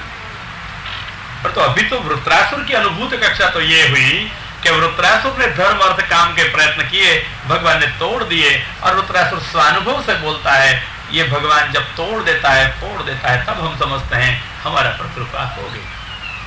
क्योंकि हमारी सफलता हमको सरलता से भगवान से दूर ले जाती है। इसलिए ये भक्तों की निष्फलता में ही भगवान की कृपा एवं जीवन की सफलता छिपी हुई है। ततोनुमेय, फिर कितना सुंदर बोलता है। वो ऐसा नहीं कहता है कि इसका नाम ही अनुग्रह है, प्रसाद है। वो तो कहता है ततः अनुमेयः। इतने ऊपर से आप अनुमान लगा सकते हो कि ये भगवान का प्रसाद हो सके। अनुमेयः, भगवान के बारे में या कृपा के बारे में कौन निर्णय करके बांध के कह सकता है? इसलिए मैंने आरंभ से कहा था कि कृपा के बारे में और भगवान के बारे में कोई नियम बांधे नहीं जा सकते हैं, परंतु सामान्य हो गई हुई कृपा के ऊपर से अनुमान किया जा सकता है कि ये कृपा है, ये कृपा मार्ग ऐसा हो सकता है। आइए समझ में, सिद्धांत चौकस नहीं बता सकते कि यही होगा। इसलिए वृत्रासुर भी, उसको तो पुष्टि का भक्त माना गया है वृत्रासुर को, और ये वृत्रासुर कहता है ततोनुमेयो भगवत प्रसाद। अनुमान हो सकता है भगवत प्रसाद का। क्यों भैया तू अनुमान करता है? तेरे प्रयत्न नष्ट कर दिए, वही सचमुच क्या नहीं हो सकता है तेरा पर प्रसाद? तो कहता है नहीं। क्यों? कि प्रयत्न कभी काल से भी नष्ट हो जाते हैं, कभी कर्म एवं प्रारब्ध से भी नष्ट हो जाते हैं, कभी अपने अपने स्वभाव से भी नष्ट हो जाते हैं, और कभी भगवत इच्छा से। इन चारों में से हमारे जो प्रयत्न निष्फल हो गए, हमको यह निष्फलता मिली, किसके कारण? काल के कारण, कर्म के कारण, स्वभाव के कारण, अथवा भगवत इच्छा के कारण। हम तय कैसे करें? चिन्ह कौन से होते हैं इसके? हो सकते हैं? बोलो भाई, हो सकते हैं चिन्ह? कौन से चिन्ह के आप कह सकते हो कि कृपा से हुए? कर्म से भी निष्फलता आती है, प्रारब्ध भोग भी करा देते कभी। हाँ जी, हाँ, अनुमान बहुत सुंदर है बहन। हाँ, धन्यवाद है। अगर भगवान ने हमको ये निष्फलता दी हो और कृपा की जो निष्फलता होगी, तो भी सारी निष्फलताओं के बावजूद भी, होते हुए भी हमारा प्रेम भगवान में बना रहेगा और बढ़ेगा। अनुमान तो बराबर है, हाँ, बना रहेगा और बढ़ेगा। परंतु ये सब अनुमान हो सकते हैं, चौकस कैसे कह सकते हैं? क्योंकि ऐसा है बहन कि जैसे जैसे लोगों के ऊपर दुख आवे ना, ऐसे ऐसे भी भगवान भगवान अधिक करने लग जाते हैं। कैसे पता चले कि उनका प्रेम बढ़ा है या दुख के कारण भज रहा है? बोलो, कैसे पता चले? इसलिए आपका उत्तर अयोग्य है ऐसा नहीं कहता हूं, परंतु निश्चित है वो कैसे करोगे? कर सकते अपन निश्चित? मैं बताऊं आपको। ये कहती है बहन कि प्रेम बढ़ जाएगा अपन का भगवान में अगर कृपा से दुख आए तो। मैं कहता हूं प्रेम बढ़ जाएगा तो व्यक्ति क्या करेगा? प्रेम बढ़ने के कारण प्रभु में सेवा करेगा, स्मरण करेगा, और क्या करेगा? ठीक है ना? तो सेवा स्मरण करेगा। मैं कहता हूं किसी को प्रारब्ध के कारण निष्फलता मिल गई, अब वो सफलता के लिए भी क्या करेगा? अगर प्रभु में आस्था वाला होगा तो क्या करेगा? वो यही सेवा स्मरण बढ़ा देगा। क्यों होता है ना, दुनिया में हम सब कुछ न कुछ दुख के अनुभव तो करते हैं, और जब दुख के अनुभव करते हैं तब ये दुख अगर प्रारब्ध जनित भी हो, अगर हम भगवान में श्रद्धा वाले हो, कोई सत्संग सेवा श्रद्धा हो गई हो, तो हम किसका भजन करेंगे? यही भगवान का नाम लेते रहेंगे, जपते रहेंगे उसको। क्यों जपते हो? प्रेम है इसलिए कि दुख है इसलिए? बोलो, क्यों जपते होंगे सब? अब दुख से जपने वाले और प्रेम से जपने वाले, दुख से भजने वाले और प्रेम से भजने वाले, इन दोनों के बीच अंतर होता है या नहीं होता है? कैसे पता चलता आपको? प्रेम वाला के आंख में भी आंसू आएंगे और दुख वाला के आंखों में भी आंसू तो आएंगे। हम कैसे निश्चित कर सकते हैं कि दुख से रोता है या प्रेम से रोता है? मनुष्य का प्रतिभा से मालूम पड़ेगा भैया, दुख से रोता है या प्रेम से। भगवान के बारे में कुछ परिश्रम भगवान को हुआ है, ये उसको विचार आएगा। और हाँ, भगवान को कुछ परिश्रम हुआ है ऐसा विचार आएगा, और भगवान के परिश्रम के कारण मन में दुख हुआ, वो भी दुख से रो रहा है। बोलो, क्या अब इसके सीने पर क्या होगा? अगर प्रेम में साक्षात्कार होगा और प्रसन्नता के कारण आंसू आए, वो दूसरे होते हैं, वो भी दुख से अब रोएगा। बोलो, दोनों के मुंह पर क्या लिपा होगा? दुख ही दुख दिखाई देगा। और लौकिक वाला का चेहरा भी ग्लान हो गया होगा, म्लान हो गया होगा, और ये प्रेम वाला का चेहरा भी म्लान। तो अब निश्चित कर सकते हो? बहुत आसान नहीं है निर्णय करना, बहुत कठिन है। कैसे निर्णय कर सकें कि ये प्रेम से रो रहा है या प्रारब्ध से रो रहा है? कठिन है निर्णय करना। इसकी वाणी से भी निर्णय करना बहुत आसान नहीं होता है। इसलिए तो बेचारा वृत्रासुर ज्ञानी होते हुए भी, पुष्टि होते पर भी कहता है, हम अनुमेय भगवत प्रसाद। ये तो पुष्टि में गिना गया है वृत्रासुर, भले असुर हो, क्योंकि असुरों का कोई अधिकार नहीं है भगवान को भजने में। ऐसा तो नहीं, कल दिखा था ना आपको, सब सेवा कर सके, सब भज सकते हैं भगवान अपने अपने अधिकार में। मतलब अधिकार की आपको चिंता नहीं है, जो भजन करोगे अधिकार के अनुसार ही अपने आप हो जाएगा। अधिकार ढूंढने की जरूरत नहीं, अधिकार तो सबको है। तो कक्षा कौन सी होगी ये आपको नहीं देखनी है, करते चलो, कक्षा में ही रुक जाओगे। अपन को कुछ नहीं करना पड़ेगा, करते चलो, जितना अधिक हो सके इतना अधिक प्रयत्न करते चलो, बस। उपाय तो अपने लिए है। इसलिए वृत्रासुर पुष्टि में है, ध्यान रखना। और वो निर्णय नहीं कर पाता है, इसलिए बोलता है ततो अनुमेयो भगवत प्रसाद। अगर पुष्टि वाला जब निर्णय नहीं कर पाए तो हम तो कर पाएंगे ना। जानती हो पुष्टि किसे कहा जाए आप सब? हमारे पुष्टि मार्ग के अंदर भी कुछ महापुरुष ने ये प्रकार रखे हैं कि जीव जो भगवान ने विचरित अपने में से लीलार्थ किए, वो जीव दो प्रकार के होते हैं। कितने प्रकार के? आपने दो प्रकार के सुने थे? हाँ? तीन। कौन से तीन? इतने ही तीन ही सुने थे। चौथा कौन सा था? आपने पसंद किया था, भूल गए? चर्षणी। अच्छा, तो ये मूलतः दो प्रकार के ही जीव हैं, एक दैवी और दूसरे आसुर। मूलतः दो प्रकार होता है, और उसमें दैवी के भी दो प्रकार हैं, मर्यादा और पुष्टि।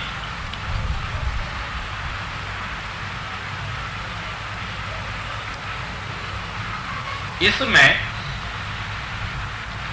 कई लोग पुष्टि दैवी जीव होते हैं और कई लोग मर्यादा दैवी जीव होते हैं। मिलके प्रकार तीन होते हैं। मूलतः तो दो ही प्रकार, मिलके कितने हुए? तीन। और तीन में भी एक प्रकार और है तो तीन ही या दो ही, पर तो एक और विभाग है जो गौण है, पेटा विभाग है। इनमें जो प्रवाह जीव है ना, इनमें कई होते हैं चर्षणी। मैंने गिनाया था, ऐशा राम परायण। वो क्या करेंगे? चर्षणी जीव। सिनेमा में भी अच्छा लगे, होटल में भी अच्छा लगे, टीवी में भी अच्छा लगे, पाठ में भी अच्छा लगे, सेवा में भी अच्छा लगे, कथा में भी अच्छा लगे, जहां जाए वहां सब अच्छा लगे। रुचिस्तेषाम न कुत्रचित्। इन लोगों की रुचि कहीं स्थिर होती नहीं है। महाप्रभु कहते हैं तेषाम शकलम फलम। इनको जहां जितनी प्रवृत्ति मिलती है कर देता है, प्रसन्नता भी मिलती है, तो जहां जितना करेगा उतना उसको फल प्राप्त हो जाएगा। इसलिए चर्षणी जो जीव होते हैं ना, इन लोगों की रुचि कहीं नहीं होती है। समझे बराबर? रुचि कहीं नहीं। इसलिए क्या होगा, जब इन लोगों को कोई सिनेमा में ले जाने वाला मिल जाएगा या टीवी दिखाने वाला, ये देख लेंगे। जब इनको कोई कथा सुनाने वाला मिल जाएगा तब कथा सुनेंगे। कोई पाठ कराने वाला मिल जाएगा तो पाठ करेंगे, और कोई मंत्र जप कराने वाला मिल जाएगा तो मंत्र जप करेंगे। कहीं भी उनकी स्थिर रुचि होती नहीं है। इसलिए अपनी रुचि के अनुसार जो कुछ करना है वो करो। स्थिर रुचि कहाँ होगी?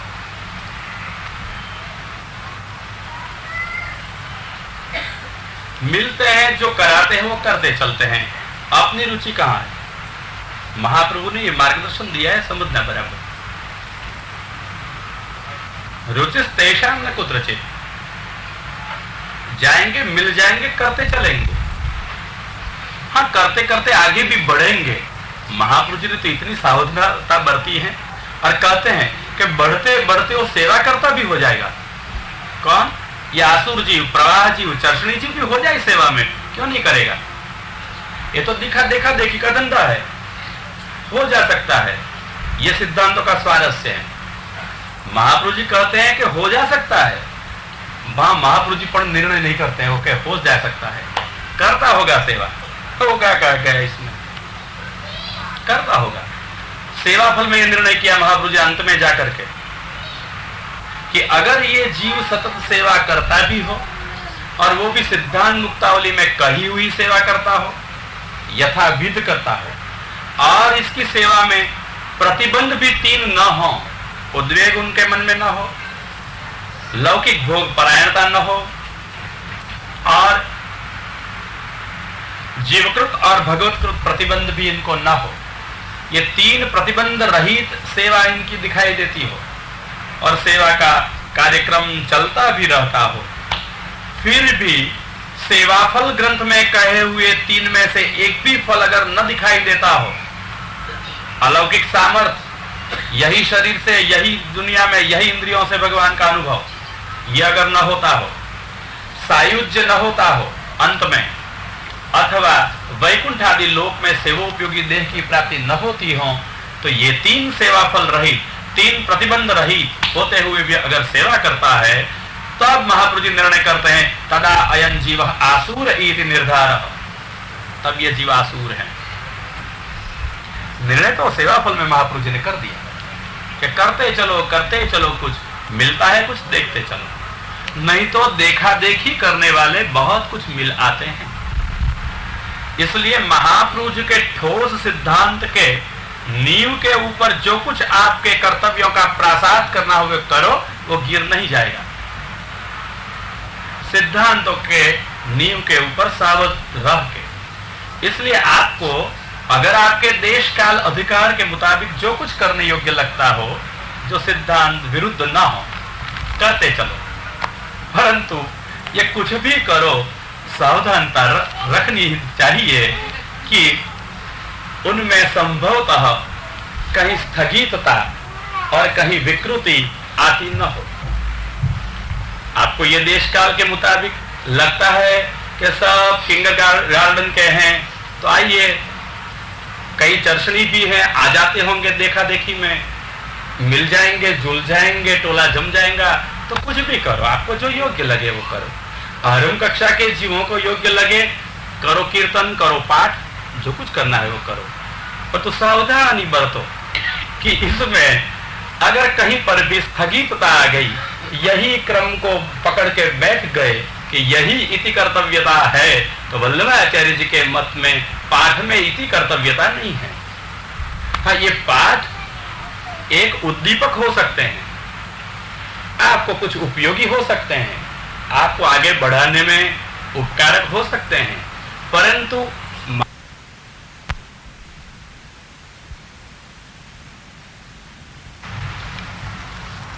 कहां तक?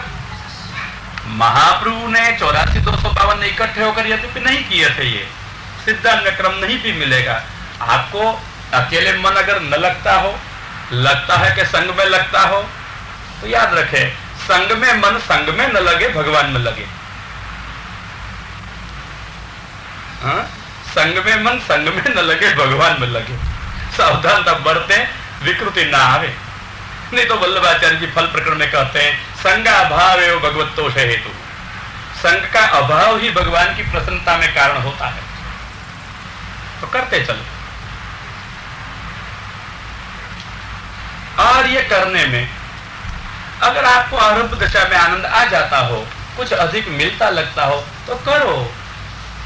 सिद्धांत अविरुद्ध है तो दोष नहीं है, परंतु जहां संभावना है वहां सावधता अनिवार्य है। और आजकल प्रायः वातावरण में यह सावधता का अभाव है। क्या स्वभाव है? स्वभाव में से सावधता चली गई है, सावधता का अभाव। कि कई लोग वर्षों तक यही पकड़ को बैठे कि हमारा तो क्रम है, यही करते चलेंगे। तो करो, पुष्टि में कोई रुकावट नहीं होगी। कन्हैया शाल केवल ग्रंथ के ही पाठ करते थे। मैं आपको दृष्टांत भी दे दूं, ठीक है ना? कन्हैया शाल कुछ नहीं करते थे। क्या करते थे? ग्रंथ के पाठ किया करते थे। परंतु आजकल जो हम पाठ करते हैं वो पाठ नहीं करते थे। वो श्री गोसाई जी इससे पढ़ते थे। हम गोसाई जी भी ग्रंथ इनसे सीखते थे। कन्हैया शाल ठाकुर जी पधरा की सेवा भी शायद नहीं की है। किए?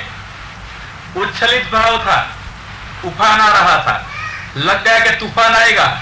उफान हो तो तूफान पीछे जरूर है। तो क्या किया गोसाई जी ने?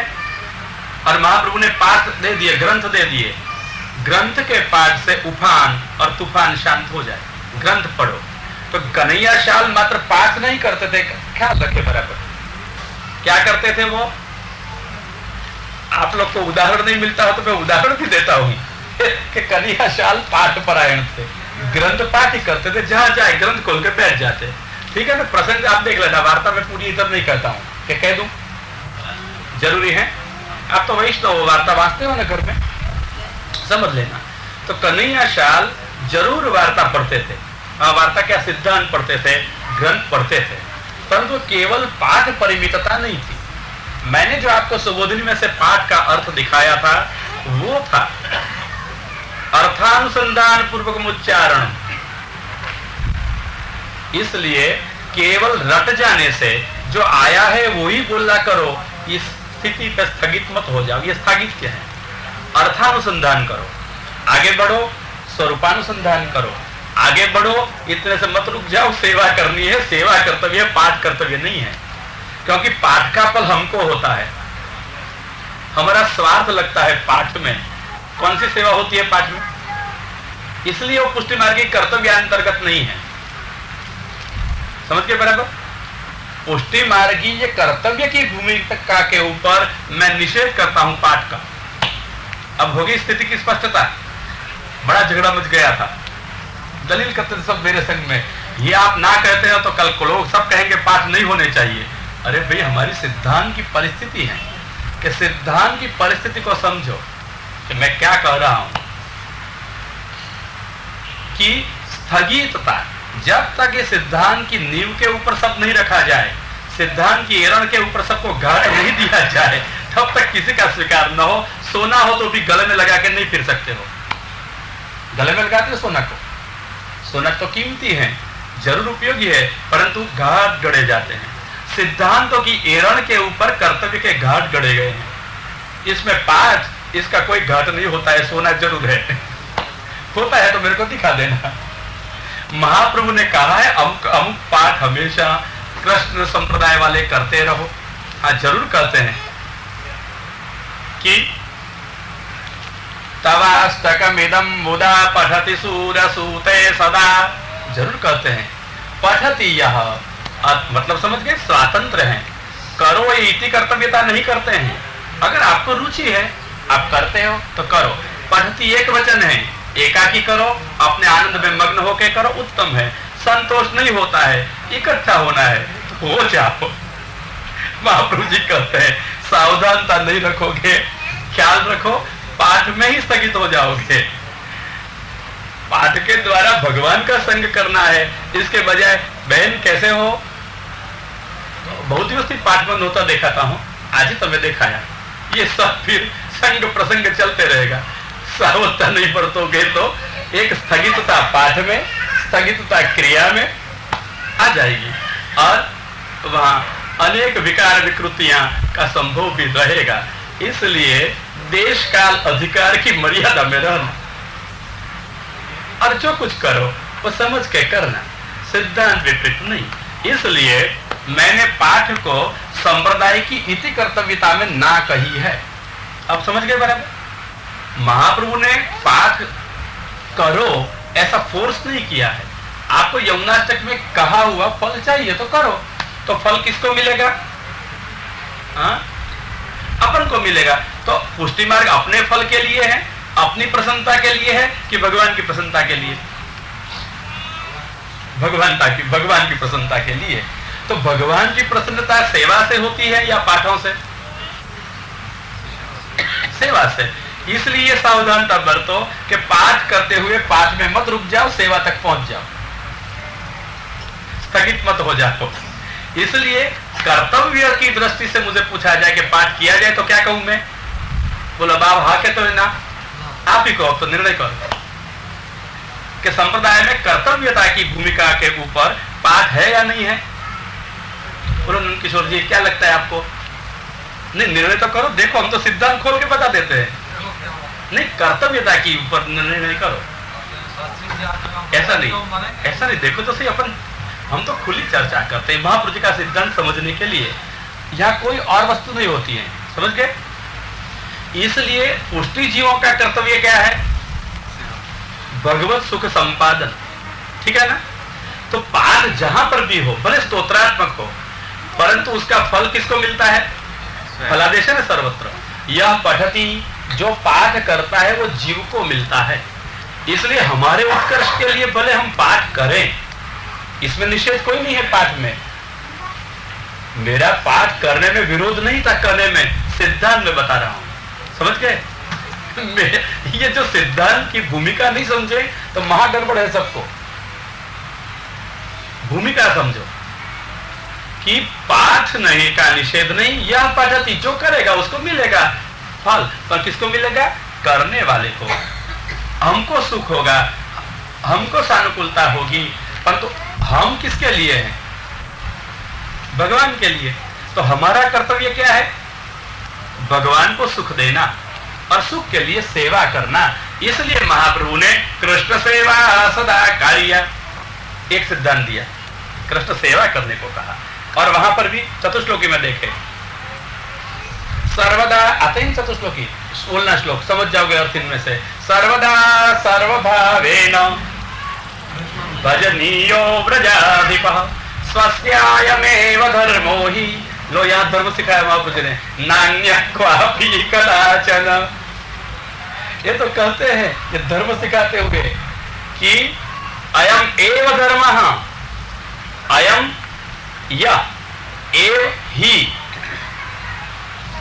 और ही का सचमुच, सचमुच यही ही पुष्टि मार्गीय जीवों के लिए धर्म है। क्या क्या है? सदा कार्य नहीं करते हैं। भजनीयो व्रजाधिप, सर्वदा हमेशा सर्वभावेन, अपने सर्वभाव से, इंद्रियों की सबवृत्ति से अथवा सर्वात्म भाव से, जो कुछ अर्थ कक्षा के अनुसार लगाओ आप, परंतु ये सबके सब भाव से, कृष्ण में या सर्वभाव से अथवा सर्वात्म भाव से अथवा इंद्रिय और अंतःकरण की सब स्वाभाविक स्नेह वृत्तियां से भजनीय, भज सेवायाम, अन्य प्रति आवश्यक अर्थ है, आपको कृष्ण सेवा करनी जरूरी है। देखो पाठ करने जरूरी ऐसे नहीं बोलेंगे अभी, क्यों? कि जीव कर्तव्य कर रहे, धर्म कर रहे हैं। स्वस्थ अयम एव धर्म, जीव का यही धर्म है। होगी स्पष्टता? हाँ, मैंने सोचा था कि यहाँ जवाब दो इनके बदले, यहाँ सबको स्पष्टता हो जाएगी। इसलिए तो यही है, लेकिन सिद्धांत को हम लोगों ने जैसे तो मानते नहीं, जैसे ब्रह्म के बाद आप अगर सिद्धांत को नहीं मानते तो आप पुष्टि मार्ग में नहीं हो। तो नहीं है ना, सिद्धांत में नहीं मानते तो फिर आप कौन से मार्ग में हो? सिद्धांत जानते नहीं और मानते भी नहीं। जैसे असमर्पित सबसे पहले छोड़ना चाहिए, और यमुनाष्टक के भी पाठ नहीं होने चाहिए सामूहिक, वो तो बराबर है, लेकिन जो कुछ भी नहीं हो रहा है उसके बदले में अगर ये बात ऐसी है कि हम सिद्धांत नहीं मानने ये शब्द से ही आप विपरीत कह रहे हैं। आपको सुन लो कि सिद्धांत नहीं मानते तो मार्ग ही नहीं रहता है। मार्ग सिद्धांतों से बना हुआ है। मार्ग सिद्धांत की मर्यादा में ही चलता है, आगे पीछे नहीं। इसलिए हाँ, ऐसे कहो, ऐसा नहीं कहना चाहिए कि हम सिद्धांत नहीं मानते हैं तो महाप्रभु जी इतना के उठ के चले जाओ, उनको कोई परवाह नहीं है। मालूम नहीं है। हाँ, ऐसा कहो कि सिद्धांतों को हम जानते नहीं हैं, और जितने हैं भी सिद्धांत शायद जानते भी हैं, हम उसको आचरण में नहीं रख सकते हैं। हमारी अशक्ति का स्वीकार है, पर तो नहीं मानते हैं। मानते मतलब हाँ, मतलब में सावध रहना। नहीं मानते हैं तो महाप्रभु जी कभी इतना ही कह के चले जाओ, क्या मेरे को जरूरत है तुम्हारी। नहीं मानते तो जहां मानते हो वहां जाओ। परंतु क्या है, हमारी स्थिति ये होती है। हमारा आशय में समझ गया हूं, परंतु ये स्पष्टता मैं शब्दों की न करूं तो अनर्थ है ना। सब नहीं मानते हैं तो इनके लिए पुष्टि मार्ग कहाँ है, तो चले जाओ। महाप्रभु जी की ऐसी जरूर नहीं है किसी की टोले इकट्ठे करने के लिए कि महाप्रभु जी कहीं निकले नहीं है। दैवी जीव है तो स्वीकार करते हैं, तो आपको सिद्धांत में मानना होगा, पहली बात। हाँ, महाप्रभु जी इतने ये नहीं है निठुर को जो कहते हैं कि मेरे सिद्धांत आप नहीं चलाते हो, मेरे सिद्धांत पे नहीं जीते हो, निकल जाओ बात, ये नहीं कहते। वो कहते हैं स्वधर्माचरणं शक्त्या, आपकी जो शक्ति है जिससे आपको ग्लानि एवं त्रास न हो, ये आपकी शक्ति के मर्यादा में रहते हुए आप अपना धर्म करो, तो सावधान रहो। महाप्रभु जी तुरंत कहते हैं विधर्माच निवर्तनम, आप विधर्म, आपके धर्म से जो उल्टा है वो कभी न करो। धर्म शक्य इतना करो, नहीं कहते हैं कि हम कहते हैं उतना सब कुछ करो, शक्य ही नहीं है आजकल के हमारे जीवन में, ठीक है ना, शक्य ही नहीं है। तो जो नहीं बन सकता है उसके लिए शरणागति करो, और जितना कर सकते हो उतना सही रूप से करो। और आपने जो कहा ब्रह्म संबंध लेने के बाद असमर्पित का त्याग होना ही चाहिए, मैं कहता हूं 100% यही सिद्धांत है कि ब्रह्म संबंध इन लोगों को ही लेना चाहिए जिसको असमर्पित छोड़ना हो, जिसको कृष्ण सेवा करनी हो। नहीं तो मात्र हस्ताक्षर की दीक्षा ही लेनी चाहिए। आचार्य जी सबको ब्रह्म संबंध नहीं देते थे। स्थिति तो ये है, मर्यादा सिद्धांतों की तो यही है ठीक, कि जिस दिन से हम ब्रह्म संबंध लेते हैं उसी ही दिन से असमर्पित छोड़ देना चाहिए, छोड़ देना चाहिए। यही सिद्धांत है, मुख्य सिद्धांत है। नहीं तो दोष जो ब्रह्म संबंध से चले गए यही वापस लौट के हमारे पास में आ जाते हैं, जो आज हम अनुभव कर रहे हैं। इसलिए अगर जब हम निर्वाह ऐसे ढंग से नहीं कर सकते हैं तब कई विकल्प भी दिए गए हैं कि आप मिश्री आदि कोई प्रसादी आपके प्रभु की वस्तु पधरा के भी निर्वाह करो, चरणामृत पधरा के निर्वाह करो, कंठी या मानस स्वरूप को भोग धरवा के भी निर्वाह करो। ये सब कौन से धर्म है? आपद धर्म है, चला सकते हो, निर्वाह हो सकता है, निर्वाह हो सकता है। ध्यान रखो, हमेश के लिए ये बना के बैठ जाओ कि यही आपद धर्म है, तो मेरे मत से ये भी अनुकूल नहीं, उचित नहीं। जब तक आपत्ति रहती है, जब तक आप नहीं कर सकते हो ऐसा मुख्यतया भोग धर के निर्वाह करना, तब तक आपद धर्म का अवलंबन करो। पर जब भी आपको अनुकूलता मिले करना ही होगा, यही ब्रह्म संबंध वालों का यही कर्तव्य है। परंतु ये तो सिद्धांतों के अज्ञान में जो चला ही रहा है वो परिस्थिति है। परंतु जिस दिन से हम जाने, तो हमारी गुजराती में कहा होता ने जाग्या त्याथी सवाल, जब से हम जाने तब से तो आचरण करें। अगर पूरा न करे तो जितना भी शक्य हो इतना तो करें। इसलिए कहते हैं स्वधर्माचरणम शक्त्या, महापुरुष की उदारता है। हम समझते बेचारे जीव सब क्या कर सकेंगे, इसलिए कहते हैं आप आपका धर्म का आचरण शक्ति के अनुसार करो।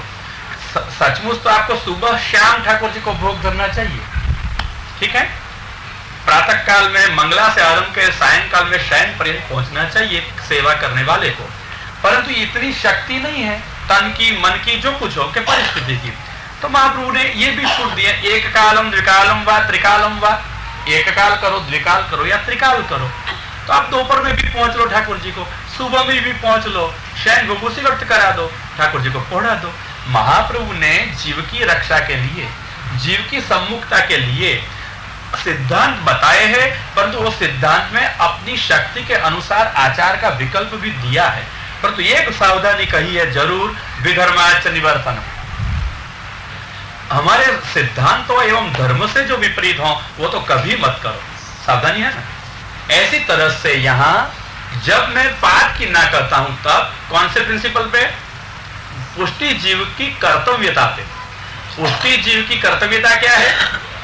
पाठ में रुक मत जाना, पाठ करके ही लोग संतोष मानते हैं, ये सर्वथा असम्मत है, सर्वथा सिद्धांत विरुद्ध है। समझ गए परिस्थिति क्या होती है, मैंने क्यों ना कही थी। तो सिद्धांतों की परिस्थिति पर आपको कृष्ण सेवा ही करनी है। अगर हम ब्रह्म संबंध वाले हैं, अगर हम पुष्टि मार्ग के हैं, तो कृष्ण सेवा ही हमारा कर्तव्य है। हम पाठ को ही कर्तव्य बना के न बैठ जाए, संतोष न मान लें, वहां रुक न लें। इसलिए मैंने क्या कहा था, स्थगितता आ जाएगी, और आ रही है, मैंने बहुत देखा है। इसलिए कर्तव्य की भूमिका ऊपर पाठ नहीं है, पाठ जीव की सम्मुखता की भूमिका पर है। तो करो, ये प्राथमिक कक्षा में करो, पर तो रुक मत जाओ वहां पे हमने पाठ किया, लोग संतोष मानते कि हमने 35 पाठ किया, 36 किए, हम तो 100 पाठ करते होंगे, 1000, सब अपने लिए हो गया, भगवान के लिए कुछ नहीं हुआ। अगर हम पुष्टि मार्गीय हैं तो किसके लिए करना है सब कुछ? भगवान के लिए। और भगवान के लिए जो कुछ करना है उसका नाम है कृष्ण सेवा। भजनीयो व्रजाधिपः, महाप्रभु ने इसलिए कहा स्वस्यायम एव धर्मो ही, यही धर्म है। तो अब प्रश्न ये रहा कि कृष्ण कन्हैया शाल, उसने सेवा नहीं की है, पाठ ही किए हैं, और उसको फल तो बहुत बड़ा मिल गया है, नहीं मिला है। देखो ये सिद्धांत के तरीके से सब सोचते हैं अपन, कन्हैया शाल को केवल ग्रंथ पाठ किए हैं, पर तो यहां समझो गुसाई जी इससे ग्रंथ पढ़ते थे, सीखते थे, है ना उल्लेख वार्ता में। तो गुसाई जी इससे ग्रंथ सीखते थे, तो वो ग्रंथ का केवल पाठ करने वाला होगा कि ग्रंथ को स्वारस्य के समझने वाला? ग्रंथ के स्वारस्य वो समझता है, सिद्धांत जानता है। तो आप पाठ से मत रुक जाओ, कहां पहुंचो? सिद्धांत को समझो। और दूसरी बात कहूं, केवल वो ग्रंथ के अर्थ को नहीं जानने वाला था, कोई भी परिस्थिति में ग्रंथ खोल के बैठता, द्वारका से आने का रास्ता नहीं मिले तो क्या करेगा कन्हैया शाल? महाप्रभु को नहीं बुलाएगा, ठाकुर जी को नहीं बुलाएगा कि महाराज बचाओ हो भी। ये निष्ठा है, वाणी में खोल के बैठ जाएगा महाप्रभु जी की वाणी को, ग्रंथ को, और ठाकुर जी पहुंचा देंगे। फल दशा है तो पहुंचा देंगे उसको यथास्थान। क्यों? कि इनके मन में ग्रंथ नहीं रहे हैं, ग्रंथ महाप्रभु की वाणी है। और ये महाप्रभु की वाणी किसका स्वरूप होती है? वाणी भी महाप्रभु का स्वरूप है। आज हमारे महाप्रभु 5 स्वरूप में विराजमान है। जहां जिसका अधिकार हो, कृपा करनी हो, ऐसे अनुभव कराएंगे। कहीं बैठक जी के रूप में विराजमान है, कहीं ठाकुर जी के रूप में विराजमान है, कहीं वंश के रूप में विराजमान है, कहीं वैष्णव हृदय में वे विराजमान है, और कहीं वाणी के रूप में तो प्रत्यक्ष विराजमान है। परंतु कहूं बैठक जी में ढूंढना भी आसान अब नहीं है। आसान है? जिनके लिए आविर्भाव होगा उसको अनुभव होगा, आसान नहीं रहेगा। क्योंकि यो भी हमने क्रम बना दिया, जाना, जारी भरना और वापस लौटना। बुरा नहीं है, हम करते हैं, वो ठीक ढंग का नहीं होता है। महाप्रभु को लक्ष्य में रखकर नहीं करते हैं, और कुछ लक्ष्य हो जाता है, करना ही, वहां रुक जाते हैं। महाप्रभु जी को मिलना बैठक में, महाप्रभु जी से कुछ करना, ये खत्म हो जाता है। ये ख्याल नहीं रहता है, ख्याल ये रखना चाहिए। बालकन के पास जाओ, यहां भी हमारी दृष्टि तो जो है वो ही देखेगी, दोष नजर में आने का संभव रहेगा। सर्वत्र यहां वल्लभ स्वरूप नहीं दिखाई देगा, अपने ही दोषों के कारण। वैष्णव के पास में ढूंढने जाओगे, वहां भी यही दुर्दशा होगी, कहां मिलेंगे? कौन रहे बाकी? सेव्य स्वरूप, ये इनमें भी मुखारविंद के रूप में कौन विराजते हैं? है आपके बलेशनाथ जी, और कौन है मुखारविंद? श्री कृष्णास्यम, आपके मुखारविंद के रूप में महाप्रभु ही विराज रहे हैं। इसलिए जो लोग ठाकुर जी को छोड़कर केवल महाप्रभु जी को भजे, वो भी सिद्धांत विपरीत कर रहे हैं। महाप्रभु ने ठाकुर जी की सेवा करने की आज्ञा दी है, अपनी नहीं। कृष्ण सेवा सदा कार्या, भजनीयो व्रजाधिपः, ये सिद्धांत है। अंतिवेग रहा। कौन सा स्वरूप? अब सलामत स्वरूप है वाणी का। अगर वाणी को आप स्वरूपात्मक समझते हो और उसने अनुग्रह करना चाहा तो वाणी के द्वारा भी अनुग्रह कर सकते हैं, ग्रंथ के रूप में भी फलित होते हैं, परंतु कन्हैया शाल जैसे कोई को, यही स्थिति में, सबको नहीं। इसलिए वो राजमार्ग नहीं है, ये तो पगडंडी है। पुष्टि के मैदान में मैंने आपको कहा था कई पगडंडियां चली जाती हैं, राजमार्ग तो कृष्ण सेवा सदा करिया वो ही हो सकता है। महाप्रभु ने यही राजमार्ग का निरूपण किया है। इसलिए अगर आपको ये पाठादि हो तो भी पाठादि में स्थगित मत हो जाओ, वहां विक्षिप्त या विकृत कुछ हो जाए ऐसा मत हो, तो आगे और आगे बढ़ते बढ़ते अंतिम में अपन को कृष्ण सेवा करनी है, कृष्ण को ही सुख देना है, यह सोच के आगे चलें। यह होती है सैद्धांतिक परिस्थिति। होगी स्पष्टता? नहीं तो कर्तव्य की भूमिका ऊपर पाठ नहीं आएंगे। अपने भाव की, अपने भगवत अनुकूल होने की, अपने कर्तव्य में सानुकूल होने की परिस्थिति या भूमिका पर भले पाठ हो। और ये कक्षा में जैसे जैसे आगे आगे बढ़ना, ये भूलना मत, तो अनुकूल होगा, नहीं तो असहवता में सब चला जाएगा। रूढ़ी मत बना देना, लौकिक व्यवहार घुस न जाए सावध रहना, नहीं तो बहुत संभव मैंने देखा है, वर्तमान है, भूत में हो चुके हैं, हो सकते हैं। और इसलिए ये सावधता से हम अपने पथ पर चलें तो महाप्रभु की कृपा हो। और यही कृपा के लिए कहा गया ततोनुमेयो भगवत प्रसाद हो। भगवान की कृपा को मैं बांध कैसे सकूं? महाप्रभु ने भी नहीं बांधी है। भगवान के लिए कोई नियम नहीं बांधे जा सकते, भगवान की कृपा के लिए कोई नियम नहीं बांधे जा सकते। क्यों? सर्वतंत्र स्वतंत्र है, सर्वसमर्थ है। इसलिए ऐसा कैसे कहा जाए कि सेवा करे उसके पर ही कृपा होगी? ये भी निर्णय नहीं है। होगी भी देना चाहे तो, क्योंकि सेवा करो, कैसी करनी हो ऐसी नहीं, सिद्धांत मुक्तावली में कही हो ऐसी। यादृशी सेवना प्रोक्ता, सेवा फल में कहते हैं किसकी सेवा फलित होती है, किसकी सेवा का स्वीकार करते हैं? यादृशी सेवना प्रोक्ता। वल्लभाचार्य जी ने जैसी कही हो ऐसी सेवा करो सिद्धांत मुक्तावली के अनुसार। और तत्सिद्धौ, ऐसी सेवा को भी भगवान जब स्वीकारे, प्रसन्न हो, तब फलम उच्यते। ये भगवान की प्रसन्नता तक आपको पहुंचना है, यही शरीर से भगवान का अनुभव करना है, भगवान की सेवा करना है। यही पुष्टि ध्येय को लक्ष्य में रखते हुए हम काम करें। और कहाँ कब कृष्ण कृपा करेंगे, ये तो क्या है? ततोनुमेय। वृत्रासुर कहता है ये तो अनुमेय है। कौन सा वृत्रासुर? पुष्टि पुष्टि में रहता हुआ। अब ये पुष्टि पुष्टि क्या है, ये सब समझना होगा थोड़ा, तो अपन समझेंगे कल फिर 5 बजे आगे, जैसे आचार्य जी प्रेरणा करेंगे। शिव गोवर्धन 9 बजे भागवत में आगे सोचेंगे।